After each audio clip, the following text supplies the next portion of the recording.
hearing. It's day 4. And this morning we're hearing from further from submitters. And first up we have Zach Neal, who's introduced himself. This is Tim, Mark, John. So welcome. We have your submission, and we listen with interest to what you think. Kia ora koutou katoa, kia ora ki te whare wānanga o ngā tangata Maya o Aotearoa. Kia ora ki ngā commissioner, ko Mark, koutou ko John, ko Tim, kia ora. Kia ora ki ngā kaimahi, me ngā hoa tautoko au, kia ora. Ko Zach Tupuinga, no Takatai Terrace. So yeah, my name's Zach. Is it right if I stand? Yeah, sure. Yeah. Absolutely. So kia ora, my name's Zach. I'm I guess, yeah, representing not just myself, but a whole bunch of our neighbours at Takatai Terrace and Inanga Place as well. We have a joint submission that opposes the proposed Westland Mineral Sands mine at Mananui. I represent 21 households and property owners, so that overall that encompasses about 38 adults plus another at least 13 children in the community who have given support for this submission. And just in case you don't know, Takatai Terrace is on the south side of the Hokitika Bridge. So once you cross the bridge, you go through an intersection along the state highway, around a sweeping corner, and then on the left is Takatai Terrace. And so the submission that we've put in addresses the traffic safety concerns in that particular stretch of road, right? From pretty much from the south end of the bridge through to our intersection with the state highway. We believe that the proposed activity in this resource consent submission significantly influences the traffic safety of this part of road. And so we've put forward the submission with ultimately the outcome of the hopes of an outcome of a safer community, and focusing on that outcome is mostly what we want. And so the solutions that we've proposed, I'm happy for any alternatives to be discussed, but I figured that it's much more productive to come with a solution than a problem. So I'm sure you appreciate that. So just a quick recap of our written submission. So effectively the key points that we've said in that is that the proposed activity will significantly increase traffic flow on the state highway. The submission, the resource consent submission says that they're going to be moving 30 to 40 tonne trucks at a rate of 6 per hour or 70 per day, right? So that's what I've read. And so these 30 to 40 tonne loads are actually very large trucks as well. They're truck and trailers. They're comparable to one of the larger milk tankers that go past the same road. We've emphasised that this stretch of State Highway 6 between Takatai Terrace and the intersection of Golflinks Road is used by cyclists and pedestrians. And I guess just to add to that is that our community is made of largely, the demographic is retirees or young families. And so those particular groups of people I think are a bit more vulnerable perhaps, and more likely to be using the road as well instead of driving. Yeah, so as I said, the proposed activity increases the traffic risk on this stretch of road. Obviously with the large trucks going past, I'll discuss that a little. So we believe that the applicant must do more to ensure the safety of the road users. So in the application, the safety measures proposed were just pretty much that the truck drivers would take care of cyclists and pedestrians. There wasn't really much else to emphasise how they were going to manage that risk interacting with pedestrians and cyclists.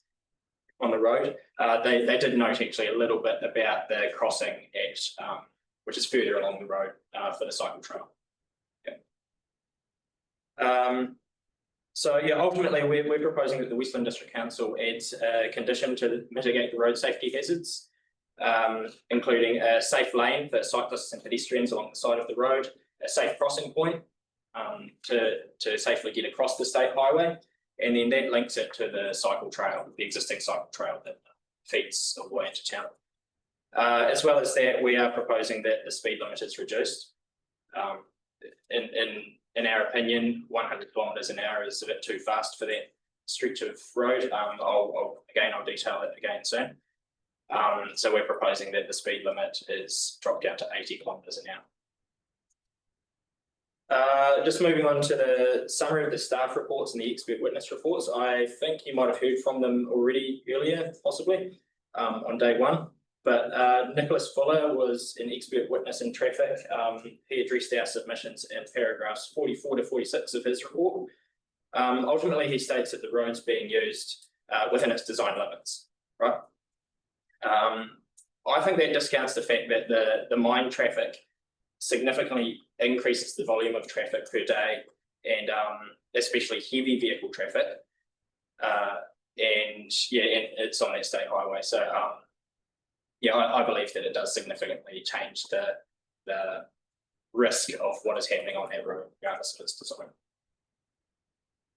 Also, Melissa McGrath, the consultant planner of Westland District Council. It's Melissa here. Hi, Melissa.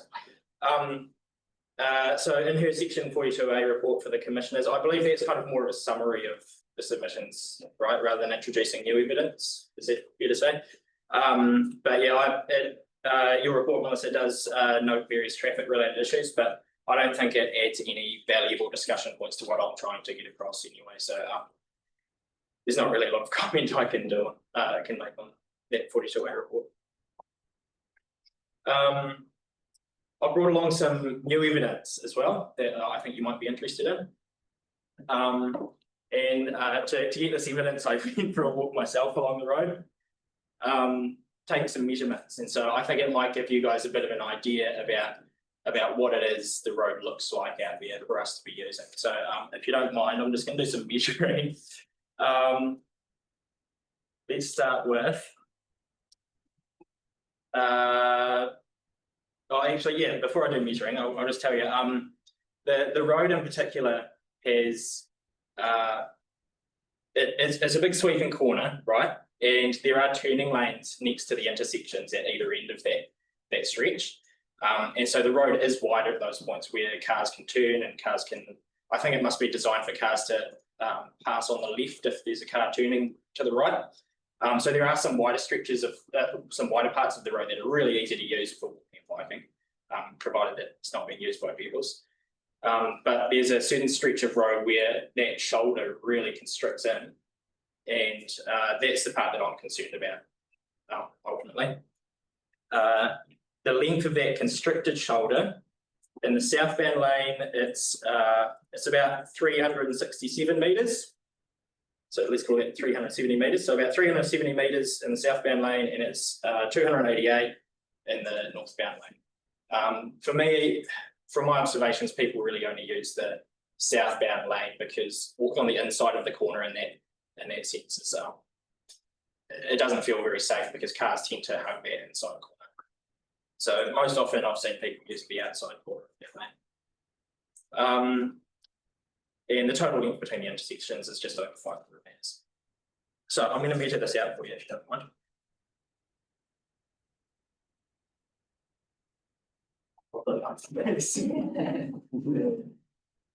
So the standard length of the standard width of a state highway lane is about 3.5 metres.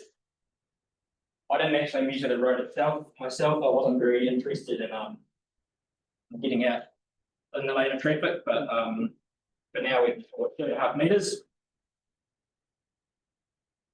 So it's one lane. The steel shoulder on the side of that, in the northbound lane, the one that people don't use so much, it's actually 60 centimetres, which is not not a whole lot, but in the southbound lane, sorry, Tim. In the southbound lane, the one that people use most is averaging 680 millimeters. So that's effectively the sealed shoulder there. As well as that, we've got about an average of 2.5 meters of flat shoulder. Flat, I think it might call it verge. Sorry, this is less important.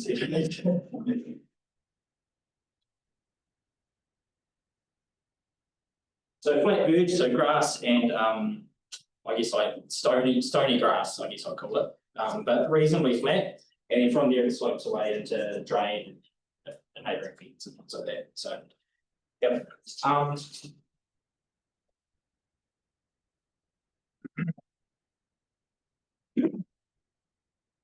So if you excuse me just for a second, I'm just going to go grab another prop, left it outside.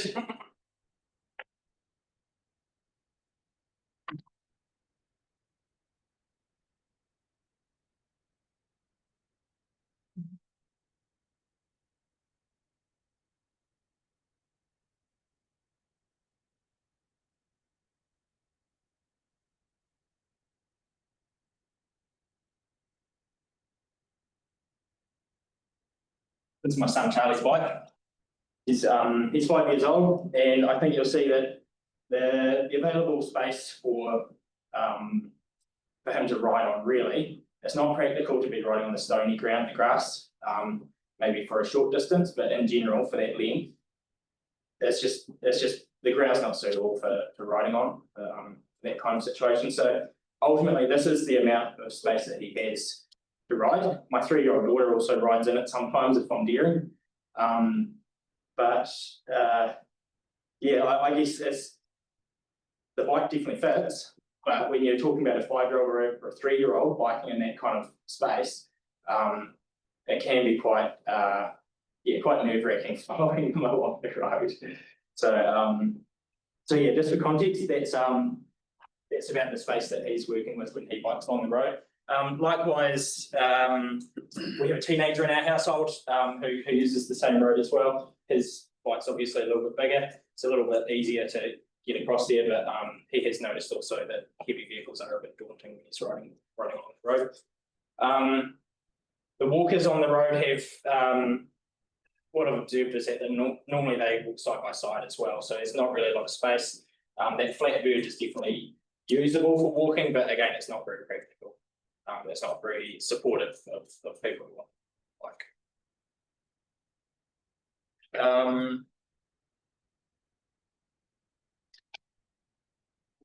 the flat verge I was interested in, that extra length there, because I think it would actually be really simple to be able to convert that into a walking space, right, or a trail. And even if you want to keep a bit of separation from the road, sorry, I'm going to point again. Even if you want to keep some separation from the road, there is actually space between that seal and where you could actually push a trail side as well. So I think it's absolutely realistic. And even there's another, the verge in total from here to the edge of the corridor, the road corridor, is 5.5 to 6 meters. So we've got heaps of space for that kind of thing. Just the complication is a drain. Yep. Cool. Can I just ask a question? How far away is the drain from that gravel boom? The drain from the edge of the flat verge, you mean? Yeah, well, from the edge of the cycleway, sort of from the edge of the hard, where the bikes can go from there. How far away is the drain? The drain is pretty much on the edge of where I've measured to on that 5.5 to 6 meter. Right. I think there is one particular point where the drain gets a lot closer to the roadway, and that's at this north end of the road as well. So I mean, I'm not a roading engineer, but I feel like it could be realistic to come up with solutions for this. any other questions on that before I move on to something else? Thank you. Yeah.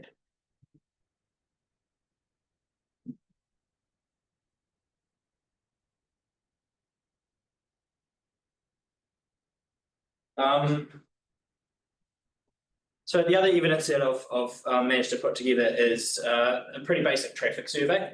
And ultimately, I did find that it aligned fairly reasonably with Melissa's statistics that she said, which was the normal road use is over 2,000 vehicles a day,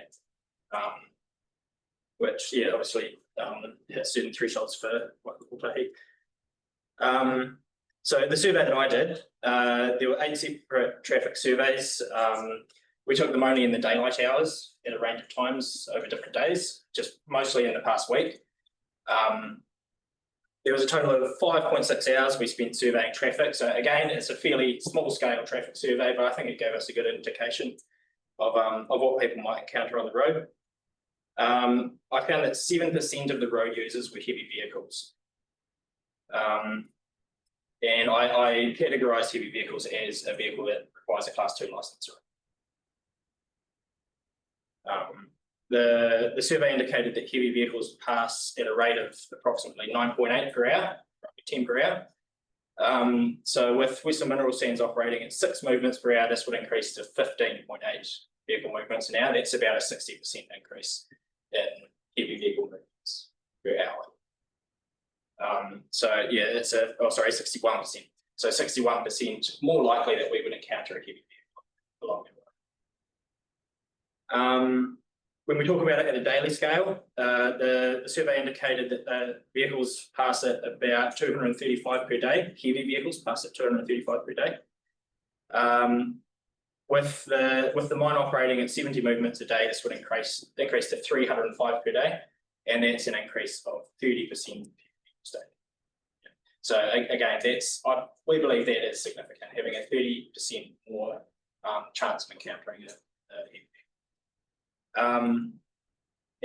I guess, yeah, when heavy vehicles aren't just your normal traffic that goes past, right? If you're walking or biking in a small lane like this and a heavy vehicle passes by, there are impacts as well. I mean, not just the psychological impact of having a 30 to 40 tonne load coming straight past you, but there are also physical impacts like the wind gust that's generated. And even I've noticed is that if there's a heavy vehicle coming in the other lane, the vehicles on the opposite side will actually be avoiding the centre line. They'll be driving on as far as they can on the opposite side of the lane. And that's just nature. That's just, we're trying to avoid the risks, right, that we're encountering. But the risk that to us as other road users would be, I'm sure you understand. Yeah. There's pedestrians and cyclists might be impacted by that. Okay, my last piece of evidence that I'm bringing along is just an observation on the speed limits in the other approaches to Hokitika. Now, most of the approaches to Hokitika have a graduated speed limit where it steps down to, it varies between 70 and 80. So State Highway 6 from the north, it drops down to 80 kilometres an hour for about 1.1 kilometres before it hits the 50 kilometre an hour zone in town. And on our kind of back roads out towards the east, we've got 2 roads coming in there. One is Ho Ho Road, which is 70 kilometres an hour for 2.6 k's before the 50 zone, and Pine Tree Road, which is 80 kilometres an hour between here and another 50 kilometre an hour zone. So there are no 100 kilometre an hour zones coming into Hokitika directly into the 50k zone, except for the one that we're talking about here.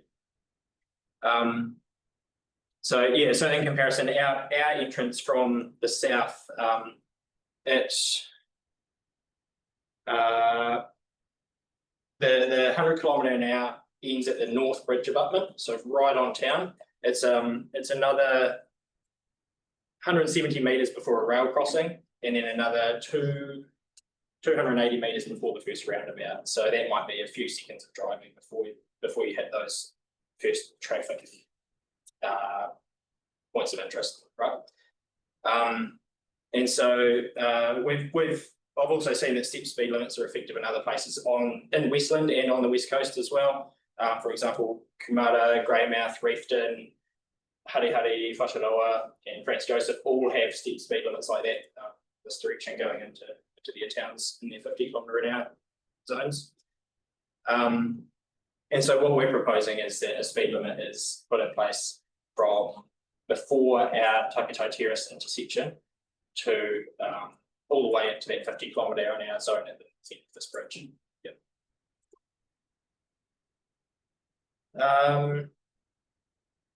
Any questions on the survey or the speed limits? I'll come to questions at the end once you're finished. Sounds good. Now I've had conversations with who I consider the relevant parties in this kind of submission. So first of all, I'll talk about my conversations with Waka Kotahi, the New Zealand Transport Agency. So I had a look at their Road to Zero safety strategy, and I do acknowledge that it's pending review by the current government around priorities and things. But I had a look at that, and our submission proposal actually relates to the first 3 of the 15 action points that I've outlined in there. Those being, number 1 is investing in safety treatments and infrastructure improvements. Number 2 being introduce a new approach to tackling unsafe speeds. So that relates to the speed limit changes. And number 3 is enhance safety and accessibility of footpaths, bike lanes and cycleways. And I think that one actually is the most important, is about enabling people to use different modes of transport, which is what we actually do observe with our community as well. So yeah, I had a talk with Moira Wynnum, who's the maintenance contract manager for Waka Kotahi on the West Coast. She's based up in Nelson. And she had general agreement of our submission points, right? She was really supportive, but she did raise a few considerations or limitations to what we were suggesting. Was that number 1 was that the cost, there was no budget from Waka Kotahi. She said, no, there's no way you'll get any money from Waka Kotahi to fund a project like this in the short term at least, right? And the scale of what we're talking about getting this mine started. She raised a few points to consider about the design of a trail. So she talked about having a clearly distinguished trail from the road, right? And I think mostly that's around making sure that cars don't try and use the trail for parking or driving on. I think that's kind of unlikely for this situation. There's no reason for people to be stopping on that road anyway. But I think there's plenty of room to make a trail separate from the road.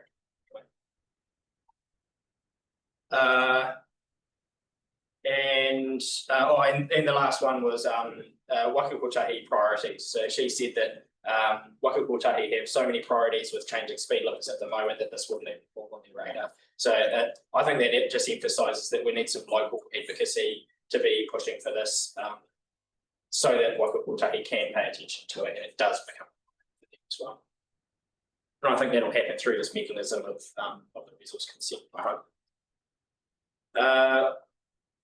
Yeah, Waka Kotahi would be a significant stakeholder because they'll be allowing the easement on the road. So yeah, that obviously have a good interest, but they also have good support for the proposal. Next, I talked to Westland District Council. So before I talk to them, I had a look at the West Coast Regional Land Transport Plan 2024 to 2034, which was led by the Regional Council, but Westland District Council had a big part to play in it. That plan estimates that cycling and walking numbers will grow over 2/3 between 2021 and 2040.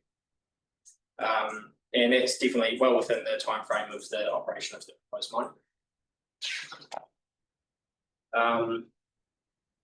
The key objectives of that plan include a multimodal transport network and a transport system that is safe for all users. So what we're doing is definitely aligning with those. It also states that enabling walking and cycling as alternative modes of transport and for recreation and tourism purposes is a focus for each of the district councils. The plan also outlines the benefits of developing safe and accessible walking and cycling networks as a mode of transport, rather than just for recreation. And I believe that that's our purpose here, is it's more about transport than recreation at this point. Yeah, the benefits mentioned in that plan include the impacts on carbon emissions and improved health and wellbeing outcomes for the communities, which is definitely stuff that we're interested in. So yeah, I met with Earl Benkich, who's the acting group manager of district assets. Again, he was really supportive of the idea, and for the both for the trail and for the lower speed limits. He actually suggested that this trail should get added to the Westland Wilderness Trail, just in the purposes of management and maintenance. It would just make it far more practical. But I just want to emphasise that the Wilderness Trail might be a tourism draw or a recreational focus, whereas this is more of a transport route for us. But yeah, I agree that it would be practical for them to add it to the Wilderness Trail.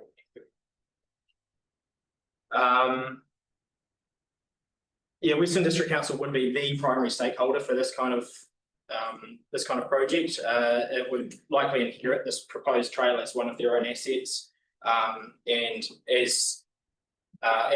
will be the ones setting the standard for what that trail looks like as well. And so yeah, as a result, I think that they need to be the ones championing this condition on the resource consent as the primary stakeholder. We had some really good talks with representatives from Westland Mineral Sands. So yeah, thank you, Heather, for making sure that engagement happened. I talked with Samuel Blight, who I believe is a contractor to Westland Mineral Sands on this whole process. There were some indications of some really good support. This type of community partnership has happened before with Westland Mineral Sands in a different community. And so I think overall, there is some really good support from the applicant on this kind of thing.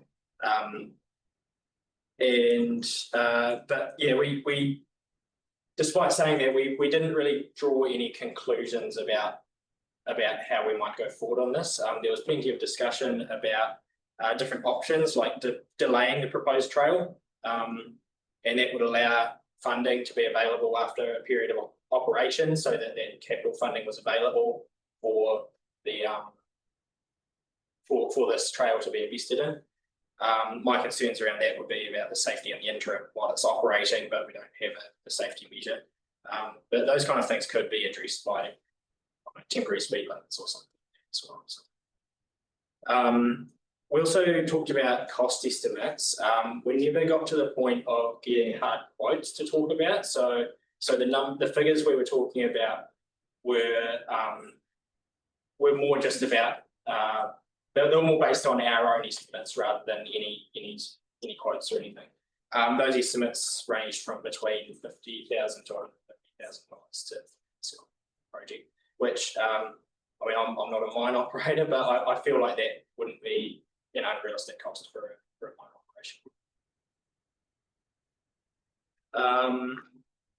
Yeah, but as I said, we never really got to a conclusion before this hearing. And the last stakeholder is the neighbourhood, just people in the neighbourhood. I went around and visited all of the people and got their opinions. A lot of people actually did have really good support and told me that they use the road for walking and cycling. A lot of the concerns they had were around speed as well.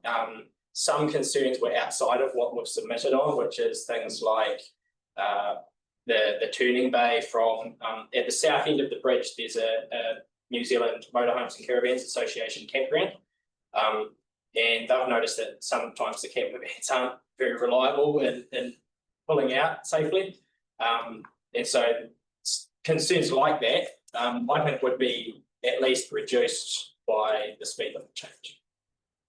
Yeah.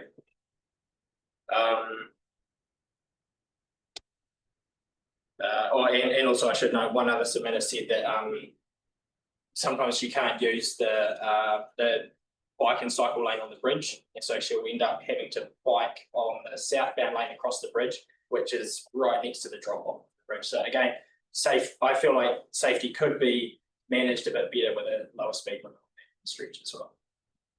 Yep. Cool. Okay, just for a few closing comments. So I've spoken representing myself and about 50 other people from Takatoa Terrace and Inanga Place. I outlined the risks that have been significantly increased by the proposed Westland Mineral Sands mine at Mananui, and I've talked about our proposal for a solution to manage that risk of a safe walking and cycling trail and a reduced speed limit. All of the stakeholders I've spoken to have been supportive but not committal in our proposal. So that's Ruatapu, Westland District Council, Westland Mineral Sands, and of course the neighbourhood. But we haven't reached a solution yet or agreed to a solution yet. And that's why we still want the Westland District Council to impose the recommended conditions on this resource consent about a safe biking and cycling lane, safe crossing points across State Highway 6, and a reduced speed limit in that area. So until our traffic safety concerns have been addressed, we remain opposed to the Westland Mineral Sands mine at Mananui. And finally, I'd like to invite you guys on your site visit this afternoon is to have a walk along the road. I would offer you the bike, but Charlie needs it this afternoon. Yeah, so that concludes it. So kua mutu o, ngamihi nui kia koutou, kia. Thank you very much. Thank you. The last point you made actually was going to be a question I asked you, which is, what would you like us to do on our site visit in terms of understanding the context that you described? And essentially it's to get out of the car and walk it. If you're up for a walk, I can organise someone to meet you there and describe how to use it, or you can do it yourself. Yeah. Yep. Got nothing from a bike or. So, Yes, thank you for that very comprehensive submission and for those images attached to your submission. Just wanted to check. So the existing form of West Coast Wilderness Trail goes from Hikateka to Golf Links Road, is that right? Yes, it does. Yeah, and then it uses Golf Links Road to link up again further down onto State Highway or across State Highway 6. So that section from Golf Links Road to Hikateka is separated from the road? Yes. Okay.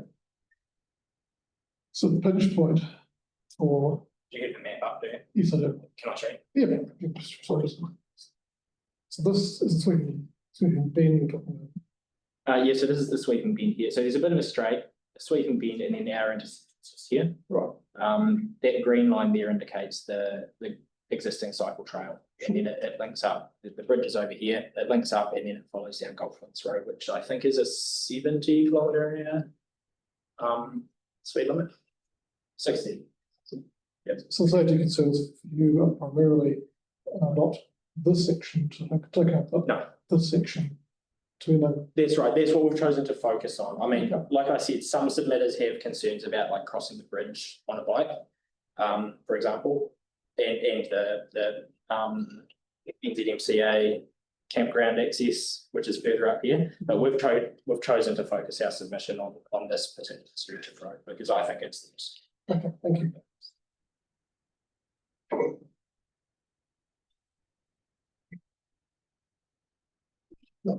Yeah, just a couple questions. And thanks for coming along, and particularly thanks for actually illustrating what you're saying there. I found that very useful.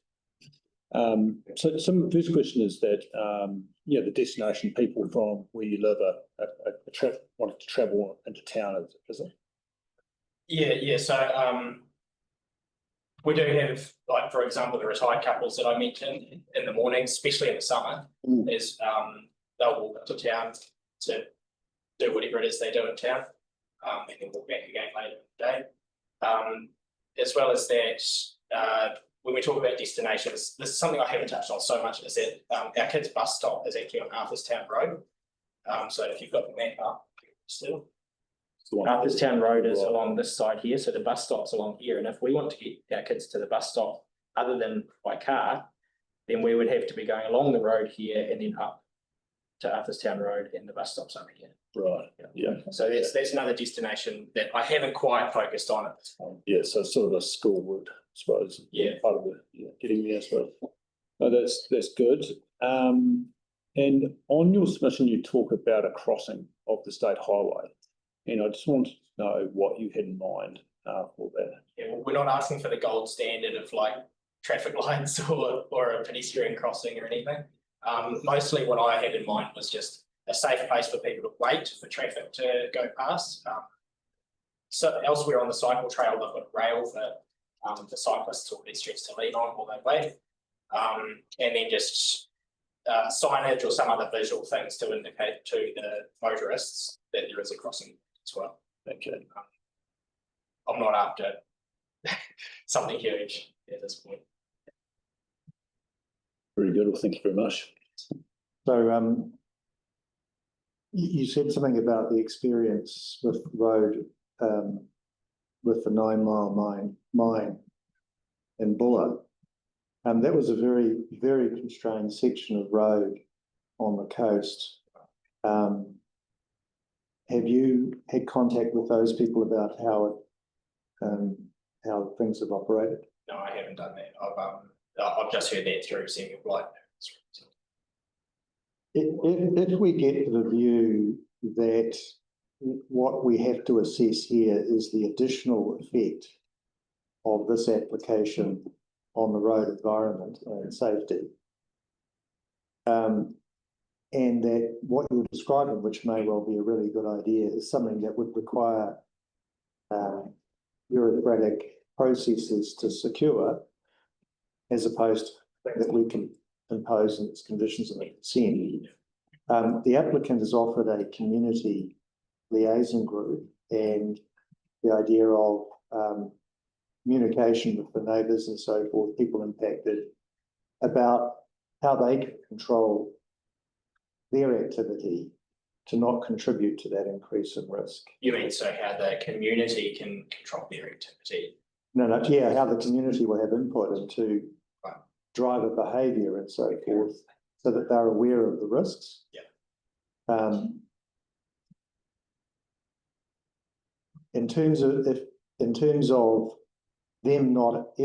their behaviour not escalating the risk, do you see some value in a community participating in a community group to sort of dialogue about that? I think it will be good for advocacy for people who might be affected by the mining activities. Yeah. But I mean, driver behaviour can only really go so far managing this kind of risk, though.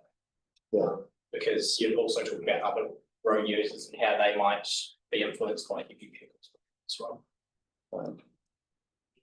Yeah, I'm saying wavelengths is you're talking about on that? Well, the solution you're describing involves a whole lot of third parties agreeing to a solution that are not in the room. And the applicant is only contributing a proportion of traffic to an overall environment that's already, on your opinion, requiring some solution. And I'm just wondering whether, to the extent that the applicant can control its own behaviour, the way to do that is to communicate through a community liaison group about what your concerns are about their operation and the additional traffic that's being generated. Does that make sense? Yeah, I guess so. And so that would result in actions taken by the mine about their activities. And driver behaviour and education and things like that. Yeah, so that drivers are aware that as you go through this section, there is a higher number of residents who are actually relying on the network as a local road, not just simply as a state highway. Yeah, that's right. Yeah. And just as a matter of interest, the Takatai Terrace, is that a relatively recent development? It is a fairly new one in the last, I'd say 10 years it was last developed. Last started, so. Right. So that was a consented subdivision in the rural zone, or? Yeah, it is rural. Yeah. Yeah. And it looks like it's, what's the average lot size there? It's a minimum 5,000 square metres. Right. So it's a rural residential type of, It is. largely residential now. It is zoned as rural. Yeah. I'd probably call it dense rural. Yeah. You know, so the lot size is complying. Yeah. To that 5,000 square. The first lot one, which is Takatai Terrace and then Ehana Place, those two are half of that. Oh, that's 2,500. And Sorry. the third stage at 5,000. That's right. So originally, was there just a farm access from that road? It was just a single property up there that I think, if I understand it, was actually next mining site as well. Right. And did the council at that time place any requirements in relation to the configuration of that access? For managing traffic. Yeah, I believe they had a, all right,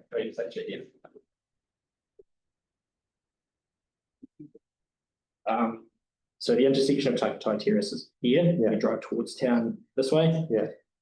So they organised for a bay to be put here for traffic to overtake the right turning traffic, I believe. yeah, And then there is a small bit here for left turning traffic to pull in as well. Right. As far as I know, there is a give way sign, and then that's really the extent of traffic management on that side of things. yeah. Because it's a sort of case, it looks to me like it's a bit of a case of intensification on the state highway. True. That is creating a sort of tension or conflict. Because people have families there and they're young That's right. and they have these requirements. And again, I think this still falls into the Westland District Council planning process, and which is why they should be advocating for this kind of thing whenever there's a change. Yeah, so that's probably a fair point, that in a sense it's an absence of planning around the development in that location. Sure. Of which the mine is simply coming to that existing situation rather than causing it. Yeah. I'm not aware of the ins and outs of the planning processes at council, but yeah, I think this is a bigger picture of what kind of activities we do allow in a certain area. Yeah. And how does that influence other activities? Yeah, and so what's going to be the total number of allotments in that Takatai area? I understand that they've finished subdividing at this point. I think in total, say 21 households, property owners. I think there might be about 35 separate properties in that area. Some of them haven't been built on yet, which is why they aren't represented at 21. Yeah. Ballpark figure 35, but I can confirm that up. Right. So we've got a situation where 35 houses have been allowed to be constructed with access to the state highway, which in your opinion has sightline issues as well, or? What do you mean sightline issues? Sightline in terms of the access to the state highway is on a bend. It's at the very end of a bend, but yep. So what are the sightlines like? There's really good visibility when you're pulling out. Right. So the overall safety in terms of vehicular traffic is okay? Well, I mean, there's always a risk along the street. Are you talking about the intersection or the street trip road? Well, coming in and out of Whakatai Terrace. Vehicles coming in and out, there's no major concern there. I mean, obviously a speed limit reduction would help for the practicality of things, but as far as I know, there haven't been any chemists or incidents there. Right, so people are aware of the environment and they take precautions and they have plenty of good sightlines. That's right. I mean, the residents here are used to pulling in and out of the intersection. We don't have many people visiting. Yeah, it's not a thoroughfare. Right. So the constraint is really around other modalities on the state highway. Our concerns are focused on pedestrians and cyclists, along that state highway. All right. With that, where there's two more sections being developed on the right-hand side of that state highway, with access to those two sections will be on that state highway. That's right. That's not far from the intersection. Well, it's not far at all. Within the zone you're talking about. So, sorry, in terms of going ahead, developing more access on that highway. Right. All right. Well, that's a somewhat bigger planning issue, but we'll look at, yeah. Are you aware of the zoning of the land under the proposed district plan? The zoning of the land at the subdivision. Yeah, and surrounding it. So I think from what I can see here, it looks like that whole area from Arthurstown Road to Burrows Road is all proposed to be zoned rural residential. Or residential. So would that change? I guess that would change the planning considerations. Well, it might change, it might mean that in the longer term, the outcomes that you're seeking are more feasible, because it's a cost benefit equation that's applied, and if there's all that demand as a result of those changes in zoning, there might be a reduction in posted speed or other infrastructure, but you have to get to a certain threshold, and you might be just the blade of the spear as opposed to the whole spear. I mean, I think this is an opportunity for everyone involved to be working with communities, working with the new activity in the area, to be seeking what those outcomes might be in 10 years, 15 years, who knows how long that's going to be. Whereas this is more about what we're observing. If this mine goes ahead in the next time frame of a couple of years, so I guess it'll be up and running if it goes ahead. Which I don't see those kind of risks being addressed by the usual processes in that time. Right. It's very clear. Thank you very much. And we will get out of the car and Please do, yeah. walk along. Be great. But it is useful to have looked at the Teeny plan. There's a broader issue there, isn't it? Yeah. Okay. Thank You you. would like a copy of anything that I've been talking about here? Yes, please. So.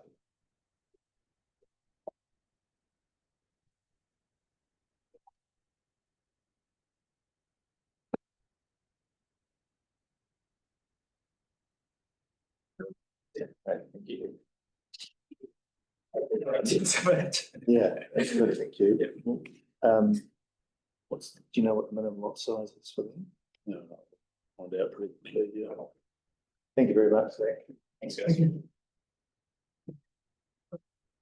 Okay, we're just checking on something, what the standard is.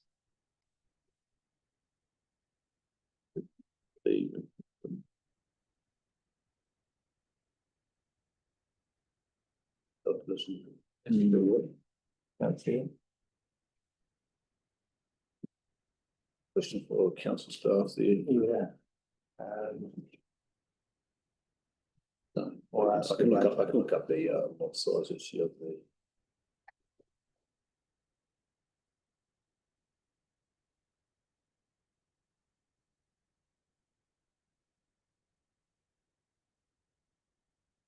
About minimum lot size, Yeah. 4,000 square. Yeah. So it's not really rural residential. It's They call it a settlement zone rural residential, so it's considered a rural cluster housing. As well, so the rural residential is under the title settlement, and it's practice. yeah, it's at the residential end of rural. That's Continuing. pretty much it. All right, so the next submitter is Chris Cromie, and he's online. Can you hear me, Mr. Cromie? Yes, hello, good morning. Can you hear me? Yes, very clearly, thank you. Welcome. We're the commissioners considering this application, and we have your submission, and this is your opportunity to speak to it. That's great. Good morning, commissioners. Good morning, everyone. Thank you very much for the opportunity for me to be heard. My name is Chris Cromie. I'm a local to the West Coast, and I oppose the Mananui Mineral Sands mining application. I'd like to specifically focus on the aspects of dust and the proposed monitoring of dust.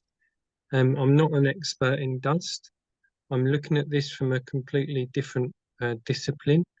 My field of expertise is modelling of waste particles from fish farms in the marine environment and the validation of these particle tracking models in the marine environment.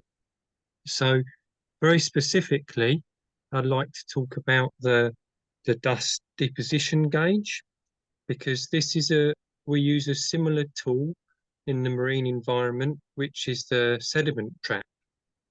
And the sediment trap is used in a similar way to the dust deposition gauge. And we use the sediment trap to validate predictions of models, to collect particles in the marine environment, to validate predictions of these models. So my specific expertise in particle tracking modelling is in fish farming. So in fish farming, there is a fish cage, and in that cage, there are waste particles of feed and feces. And these feed and fecal particles, they settle at different rates in the water, and they settle out on the seabed. And one of the tools that is used to measure the rate of this settlement of particles on the seabed is the sediment trap, which is akin to the dust deposition gauge. So these particles settle at different rates, and they create this deposition footprint on the seabed. And so with sediment traps, the dust deposition gauge, it can be used to measure the severity and the extent of this dust or this deposition footprint, if you like. So if we think what the dust deposition gauge is and what the sediment trap is, the dust deposition gauge is essentially a length of pipe. And this is a flue. This is actually, the diameter of this flue is actually larger than the dust deposition gauge that's going to be used for monitoring at the site. So I'll just use this because it's easier to handle. So imagine monitoring on the eastern boundary of the Mananui Mineral Sands site. Along the boundary there between the wetland and where the mining activity would be taking place. So this is the dust deposition gauge 1, dust deposition gauge that I'm going to use to monitor dust potentially passing from one side, from where the mining activity is taking place, onto the other side where the wetlands are. So if I imagine myself at the site, I have this dust deposition gauge, and I have to put this single gauge here with this opening somewhere along that boundary to monitor the dust from that area. So the opening of this is 15 centimetres, and it's being placed along a boundary adjacent to an area of mining where there might be an exposed area of, say, 200 metres long. So I'm monitoring along a boundary with this small opening. And the point about this dust deposition gauge also is that it's at a particular height. It sits on the ground and it's at a particular height. So dust can pass over the top and it can pass underneath, and it's not measured by this gauge.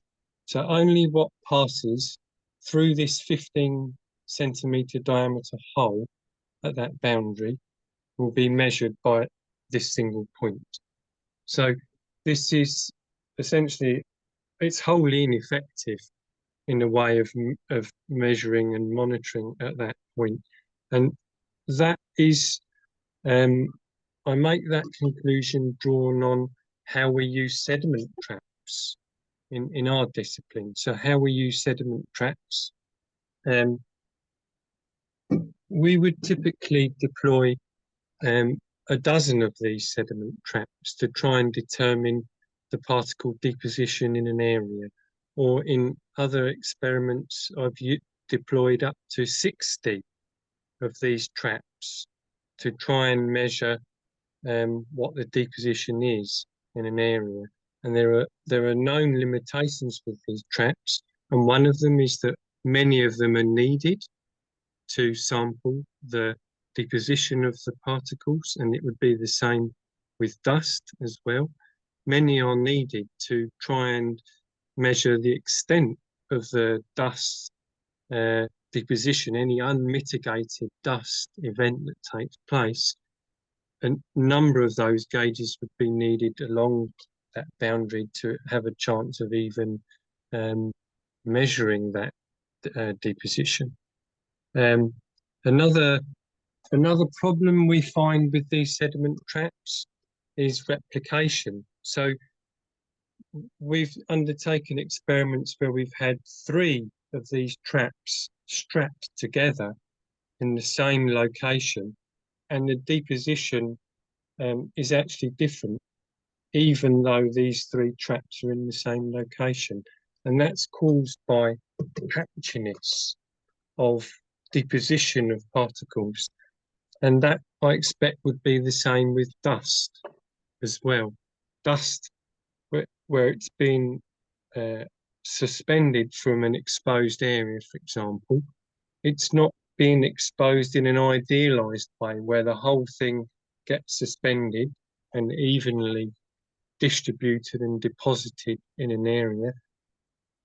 We don't expect that to happen, and we don't see that. We don't see that happen in the marine environment situation. We see there's a lot of patchiness of the particles as they are suspended, and they deposit in a patchy way as well. So this trap placed in a particular location may completely miss the maximum area of deposition, which may be 25 meters along in a different location from where this is.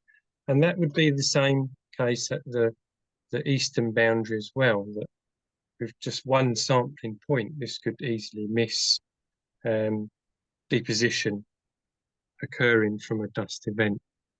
And thinking more specifically of how the mining sequence will go along that eastern boundary, for example. So in front of the mining sequence, there's an area of topsoil stripping, I believe, which I think is 185 meters long by 50 or 60, 70 meters wide. So again, I put myself at the site, and I have to put this gauge at the start of the sampling month, because I believe that the gauges will be serviced once a month. So at the start of the sampling month, I take this one piece of drain pipe, this one deposition gauge, and it's a case of what can I do with this? Okay, so let's say there is the mining areas there is an exposed area there. So I'm going to put this on the boundary, which is, say, adjacent to the middle of the exposed area. So that's my best place that I think that this should be for this coming sampling month. And then I go away, and that mining continues, and the exposed area is being mined. And then presumably further on to the north, the next area is being stripped of topsoil. So now you have an activity which is taking place further north, but this is still fixed at a particular point on the boundary. And so now there is activity to the north, and then any unmitigated dust that's being created by a southwesterly wind, which is the most likely wind to cause that,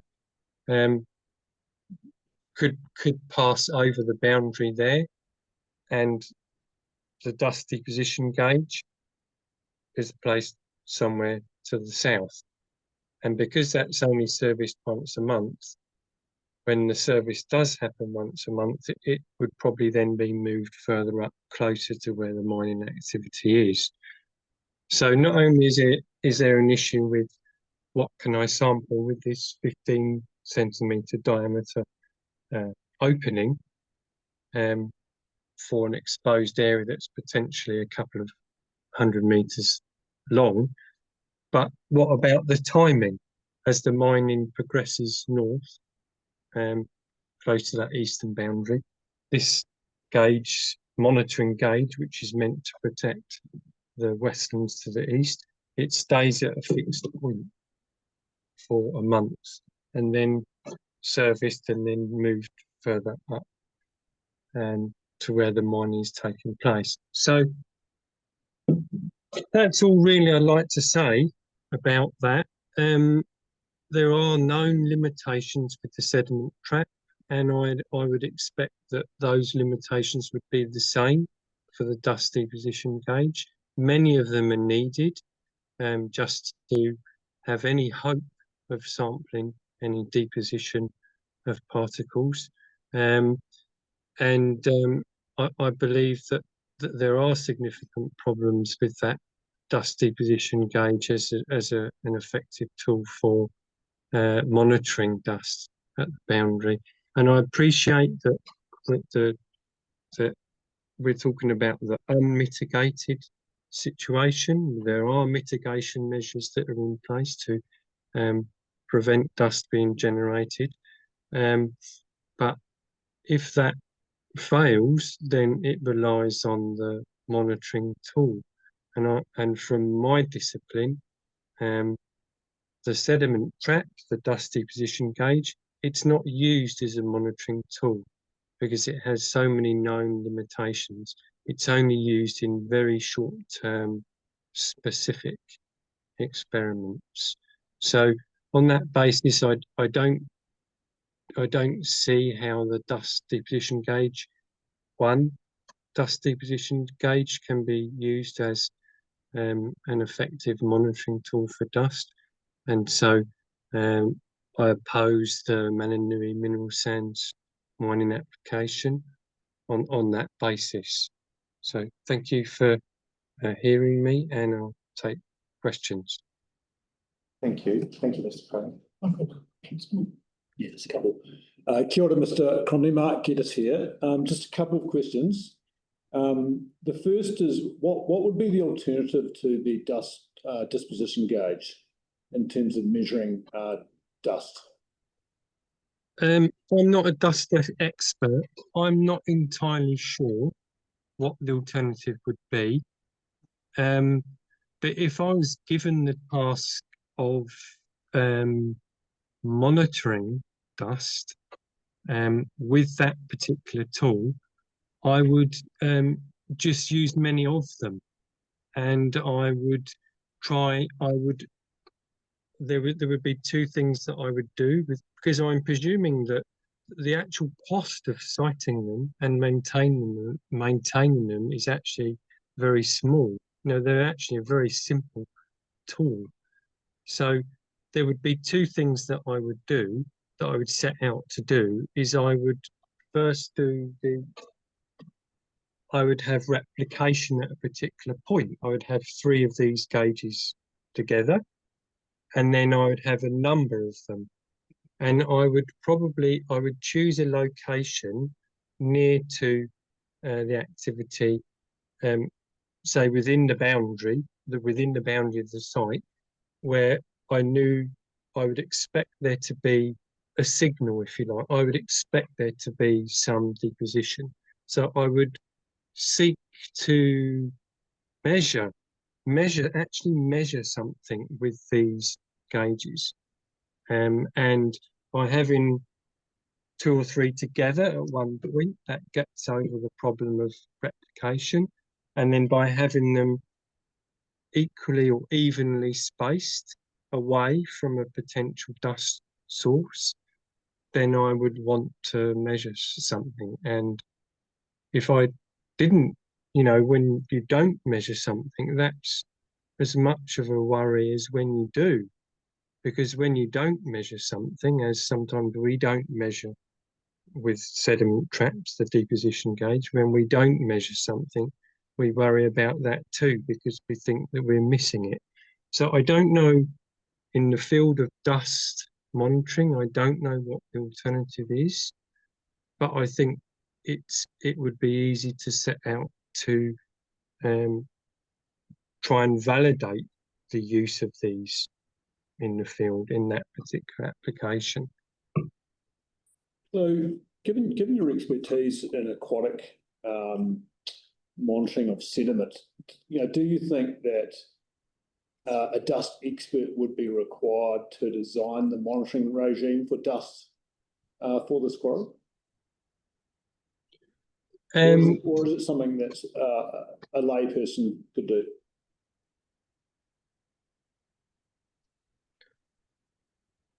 I think let's not put in terms of the design. Did you say? Yeah. So if the dust monitoring is to have any meaning, provide any meaningful information, should it be designed by an expert in dust management, or should it be, or could it be designed by someone with no expertise in the area? I think there's a problem in the dust management plan, for example. It seems to be written in a way that dust suspension's never going to happen. And it's never going to, and if it does happen, it's only going to be 5 or 10 meters. The dust is only going to move 5 or 10 meters. So the dust management plan is written from that point of view, and the casual reader that reads through it, they think that dust can't happen, dust can't occur, and if it does occur, it's not going to go far. And there are other inconsistencies in that dust management plan. For example, it talks about mean wind speed in relation to the threshold. So there's a threshold of 22 kilometers per hour where if the wind speed goes above that, then it can be suspended. And the dust management plan talks about mean wind speed in relation to that threshold. Now that's an error, because it's not to do with mean wind speed, it's to do with the amount of wind speed that is above that threshold. That's the important thing. So I think an expert actually does need to look at that dust management plan. They need to look at the potential scales, at the distances that these dust particles can be transported. And remember again that the dust management plan makes the reader think that dust can't travel far. The dust management plan talks of dust being less than 5 microns. Now, I know as a non-expert that the standard definition for dust is 100 microns or less. And any dust that's 100 microns or less, say maybe if it's 30 or 50 microns, 30 micron dust, 50 micron dust, that can go quite some distance. That can go tens of meters, more than tens of meters. And we know from what happened at Westport 18 months ago that heavy mineral concentrate particles from the stockpiles there in Westport, that was being suspended and transported tens of meters, quite some distances. So I think an expert does need to look at the dust management plan, look at how it's written, look at the distances that are involved. We're talking about incredibly small distances between where the mining activity is taking place and adjacent sensitive areas, the wetland at the eastern boundary. I mean, these distances are just so incredibly small. You just wouldn't see that in the marine environment. We're talking about fish farms. These are sources of particles that are creating deposition footprints in the area of the activity. These are sited 500 meters, 1 kilometer away from sensitive areas because of the need for buffers between where the source is and where the sensitive area is. And the smaller you make that gap, the more certain you've got to be on what dust can potentially be suspended, how far it can go, how it's going to be monitored. So I do think that an expert does need to look at the whole thing. The dust management plan does need to look at this crude device of a 15 centimetre opening being used to protect the wetland. Is it going to be effective? Where is it going to be put? Again, not thinking about where is the right place to put this, because what can one do with a single piece of drain pipe? We need numerous pieces of drain pipe in the hope of trying to capture any dust that might pass over that boundary. So I do believe that an expert actually does need to look at that very closely, the whole thing, the plan, how the mining's taking place, how this is, the monitoring is going to be used. And I do understand that best practice dust management practices are in place. But I also believe that the monitoring tool that's going to be used, I would expect that to be wholly ineffective from my experience of using a similar tool in my discipline. Does the way in which this mine, or sorry, I'll rephrase that, is the way in which the heavy metal concentrate is being mined at this site make any difference, do you think, in the potential for dust? Because the way we understand it is that the sand is being mined in a wet pit, and then it's being pumped to a plant, and so it's being pumped within a pipe, and then it's being put into a concentrated plant, and then it's being returned as tailings. Does that, in your mind, change the potential for dust deposition? Yes, of course. That's I appreciate that's a wet process. This is a slight problem that I tried in trying to explain myself is that I'm considering exposed areas. So when we're talking about dust, so from my point of view is coming in looking from a different discipline, we're talking about dust which is anything that's less than 100 microns, and we're talking about exposed areas. So any area, any activity on that in that mining area that exposes the topsoil, there's going to be material exposed that is 100 microns or less, and that material that's been exposed to the air can be, in my understanding, it can be a source of dust. So yes, I understand that the heavy mineral concentrate, etc., is a wet process, but any activity that exposes the soil can potentially be a source of dust. And in this environment, the West Coast is, it's notoriously wet, and so I suspect you're thinking the only, the biggest potential for dust is in dry periods in the summer. Yes, I just very quickly, because I could go on for another half an hour. So, yes, there are prolonged periods of dry weather on the coast. I maintain Fagan's Creek 21232 rainfall station here. So I have 3 years of rainfall data. I also have wind data here. I also see, and I know on particular days. So the conditions are southwesterly winds, so strong southwesterly winds in the afternoon in the summer.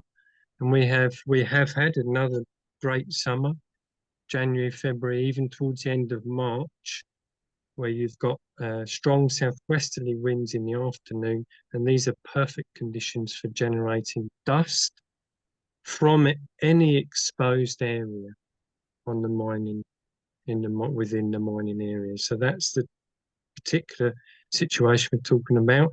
And there is one other situation as well, which I'd like to highlight, and that's which I talked about before, that's the prefrontal wind. So you have a long dry spell, and then you have rain forecast. You have a long dry spell, and the wind that comes just before that front is a very strong northeasterly or easterly, sometimes southeasterly, but easterly or northeasterly, very strong, low humidity, gusty wind. And that can also generate dust. So there you've got potential areas to the south of the mining site where dust could be carried on a prefrontal northeasterly wind from exposed areas across the southern boundary. but it's primarily the sunny southwesterly strong wind in the afternoon between the hours of 1 o'clock and 4 o'clock, probably in the months of January, February, March. Last question. You talked before about the sort of sequential dust monitoring regime that sort of followed the exposed surface.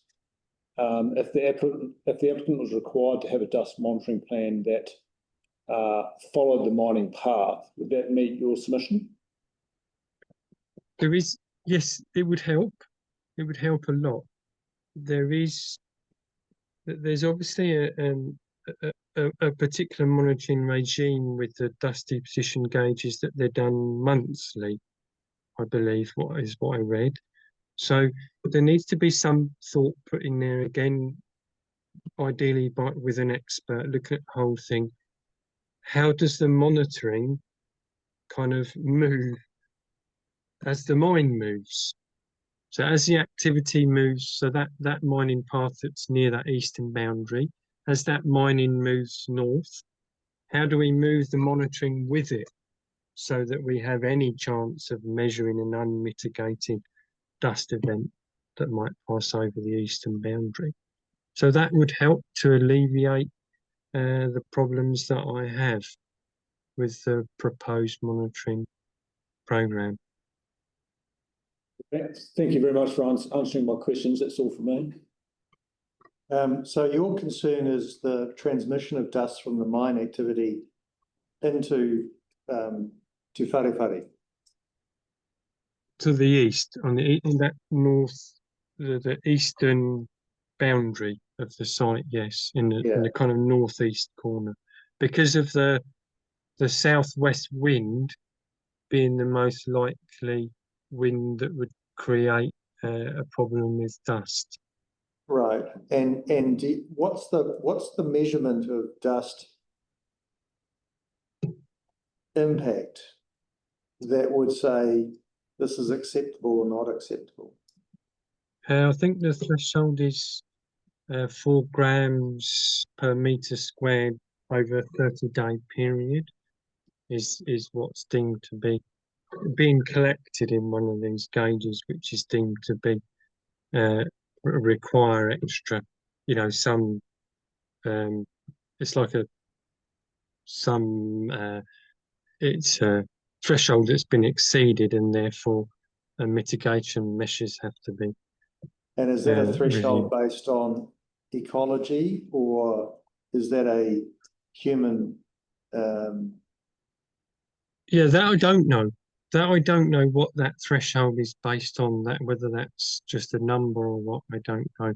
So, just maybe if I just very briefly described why this is not used as a monitoring tool in the marine environment, because we actually look at the effect on the benthic community around the farm, because that integrates the effect of the deposition over a long period of time. But this is a very short-term measure, whereas the benthic community, what lives in the sediments around the farm, that integrates the effect. So we don't try and measure short-term, we look at what's integrated over a longer period, so we measure what the benthic community is and how that's changed as a result of the deposition. So I don't know what that 4 grams per metre squared per 30 days actually relates to, and why it's a trigger, where that number's come from. My concern is whether that number's actually can effectively be measured. Yeah, because that's my concern is that first of all, the principal values, a lot of the values are floral in the sense of plant habitat, sort of much of which may be adapted to some variation in dust anyway. It's not easy to translate a benthic environment and communities and sediment to that environment without some science. Do you see what I'm saying? Yeah, I do. I do understand what you're saying. That the sampling of the benthic community around the marine fish farms, that's costly and requires a lot of expertise. You know, not only in the sampling, but in the identification of the fauna that lives there. That's highly specialised. And I think about what's the next best step for dust monitoring if it's not this? Well, I don't know. I don't know the answer. I mean, if you had, you know, some sort of tracer, you know, a tracer experiment, you know, where you've got a tracer in the dust and a dust deposit's there, and then you go and sample for that particular tracer on the ground in an area or something like that. But I just don't know what the answer is to that. You know, what signal on the other side of the fence? You know, if you've got dust that's depositing on the other side of the fence, what would you actually measure for there? I don't know the answer to that because I'm not an expert in that field. No, but would it help I mean, nature can be quite resilient to variations in the environment, but would it be helpful for an ecologist to just review data or experience records of dust generation to assess potential impacts on the eastern boundary? Or I think there's a couple of things that concern me with regards to what effect the dust might have, or what effect in my discipline, you know, what effect the particles has. And so there's a couple of things that I've seen in my discipline. There's physical smothering.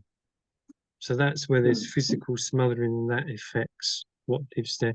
Now, we wouldn't expect to get that in this case of the Mananui, because we've got, not only have we got a mitigation of dust, but it's never going to be that bad that you're going to see a big build-up. So it's not going to be different that. from a fish farm, which we all know the particulate that can come out of those. Yeah, but the very extent of that footprint is of interest as well, and that's where the deposition rates are really, really low. So even though underneath the farm that's of interest, but what's of interest is the extent. How far does it go? And that's where the deposition is really, really low.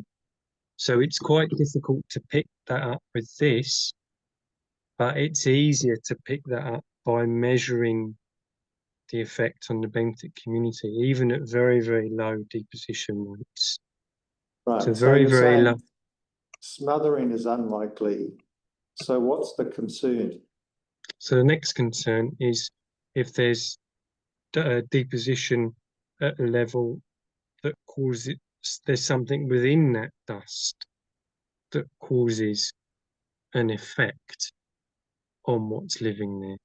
So there's smothering, there's two aspects to it. There's smothering, which isn't going to happen. And then if there's something within that dust that causes an effect, even if it's at low concentrations. And that's what we have in the marine fish farming situation. You know, we've got the smothering situation, but in certain situations where, for example, in feed treatments are used for the fish, where there's an active ingredient, the concern is at what concentrations, even at very, very low concentrations, does that have an effect? How far is that going? And does that have an effect on the benthic community there?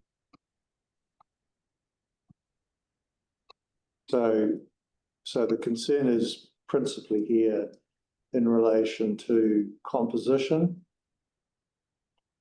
that has unanticipated effects.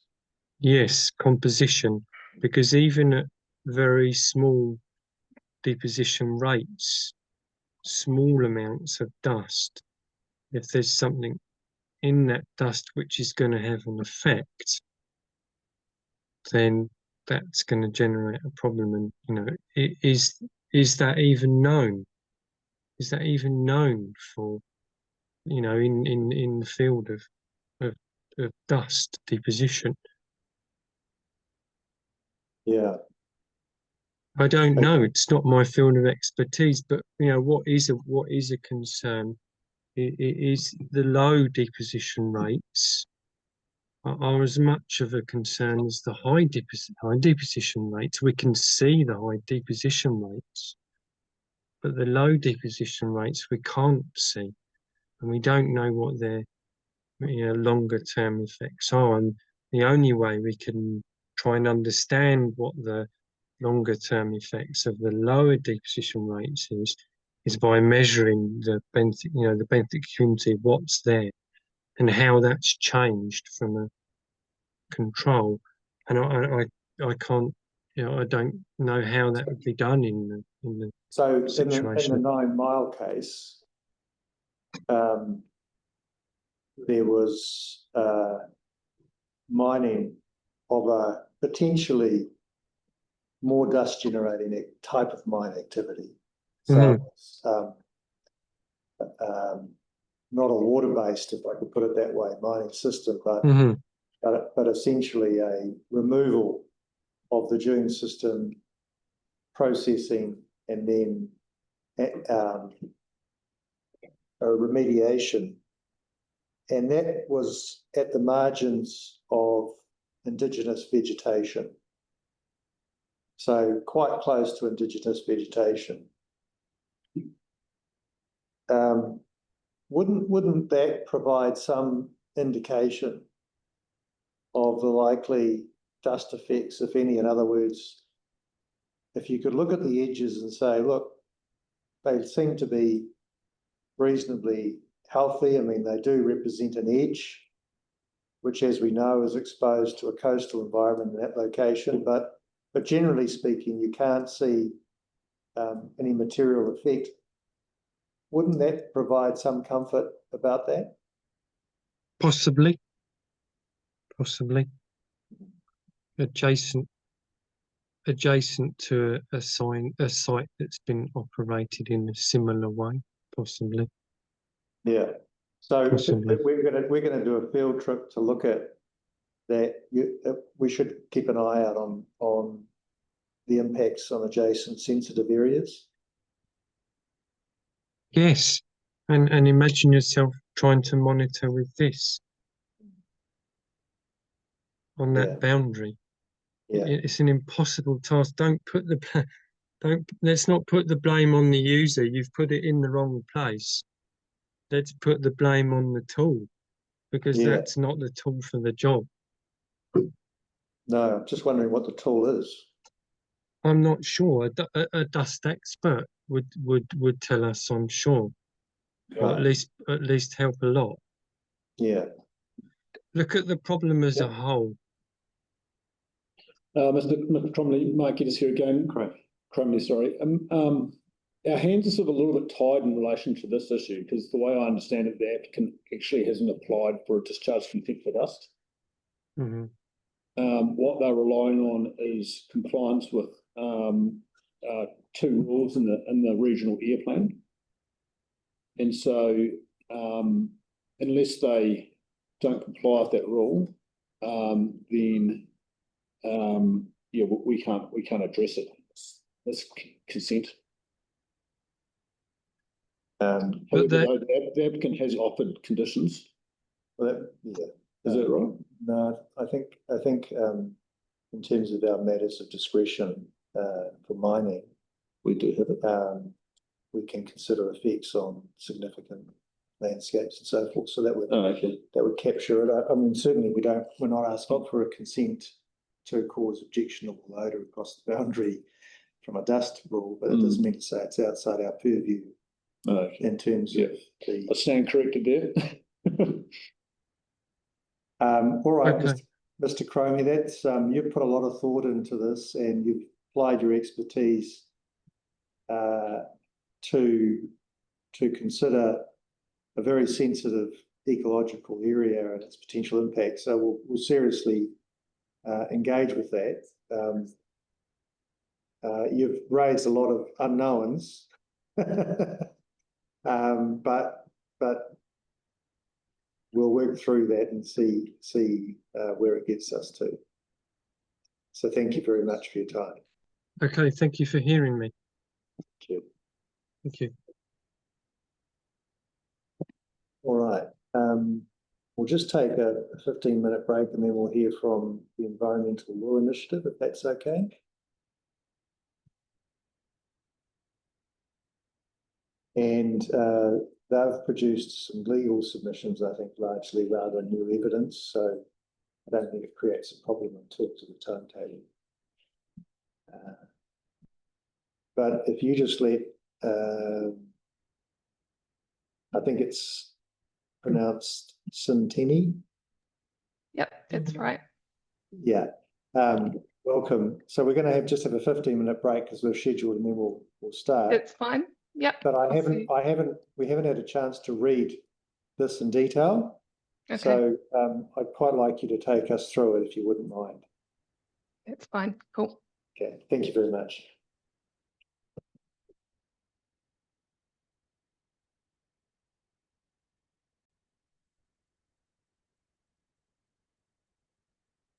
Thank you for coming back, Ms. Santini. And as I said, I haven't fully grasped the scope of your written submission. So if you could take us through it, that would be really helpful. Thank you. Tēnā koutou. Thank you to the panel for hearing the Environmental Law Initiative submissions today. My name's Anna Sintony, and I'm here on behalf of the Environmental Law Initiative in its submission on this application. My first thing I'd like to take you to is a correction in the submissions at paragraph 14. And at that paragraph, there is the definition of a river has been transposed into there. And I've noticed this morning that it is missing a section, which I think I'd intended to highlight, but it's somehow fallen off there. So that should say that a river is a continually or intermittently flowing body of water and includes a stream or modified watercourse. So I just point that out that that's incomplete there. Right. So we should look to the definition in the RMA in its completeness. Yes, correct. That's right. I'm not going to read this out, but I've heard that you would like me to take you through it in more detail, rather than just skipping to key points. So I'll do that, and then I might hone in on some further detail as I come to those points as I work through it, if that's all right. And I'm happy to take questions as I go along. Thank you. That sounds good. The Environmental Law Initiative has brought this submission in opposition to the grant of the consent. And that is because one of the areas of particular concern for Environmental Law Initiative is around the integrated management of ecosystems and Indigenous biodiversity, and in particular wetlands. In 2021, the National Wetland Trust released a report titled The Root Causes of Wetland Loss in New Zealand. And in that report, which I mentioned at paragraph 4, it identified the failure to acknowledge the presence of wetland ecosystems within sites proposed for development as a key contributor to wetland loss. And ELI's concern is that this may be an application which is an example of this wider issue.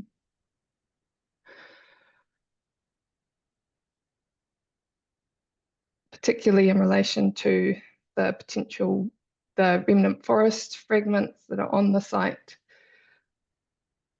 which are proposed to be destroyed in the context of the wider Mahinapua wetland ecosystem and more highly localized perched wetland to the south.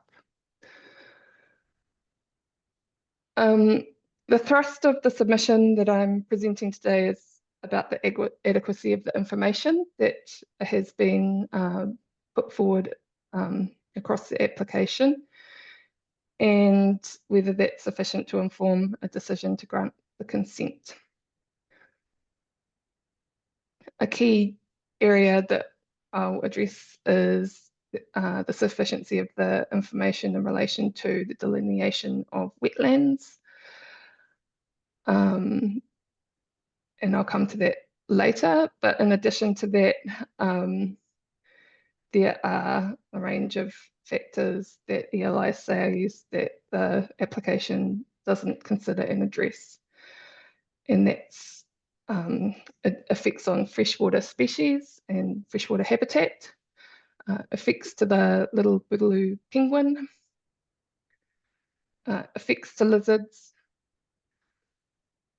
And what we say is that the consequence of those things is that, or those failures to consider or failures to address those issues,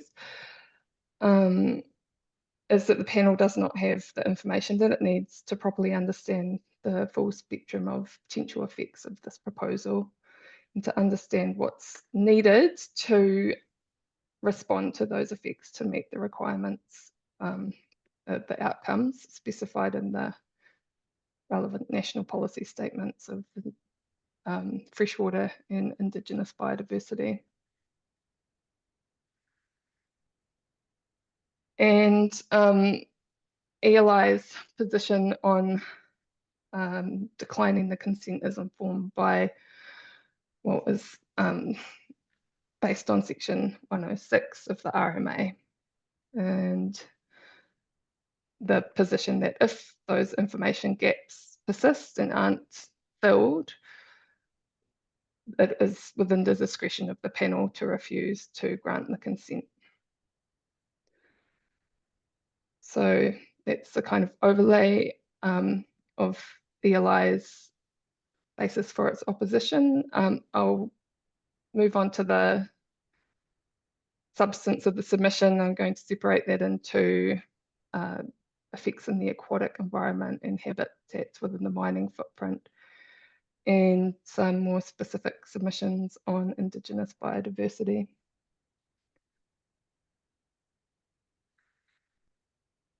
So in relation to the aquatic ecosystems and habitats in the footprint, we have evidence that outlays the three main watercourses within the mining site, and those are marked as A, B, and C in the maps that are appended to the evidence of Dr. Keesing.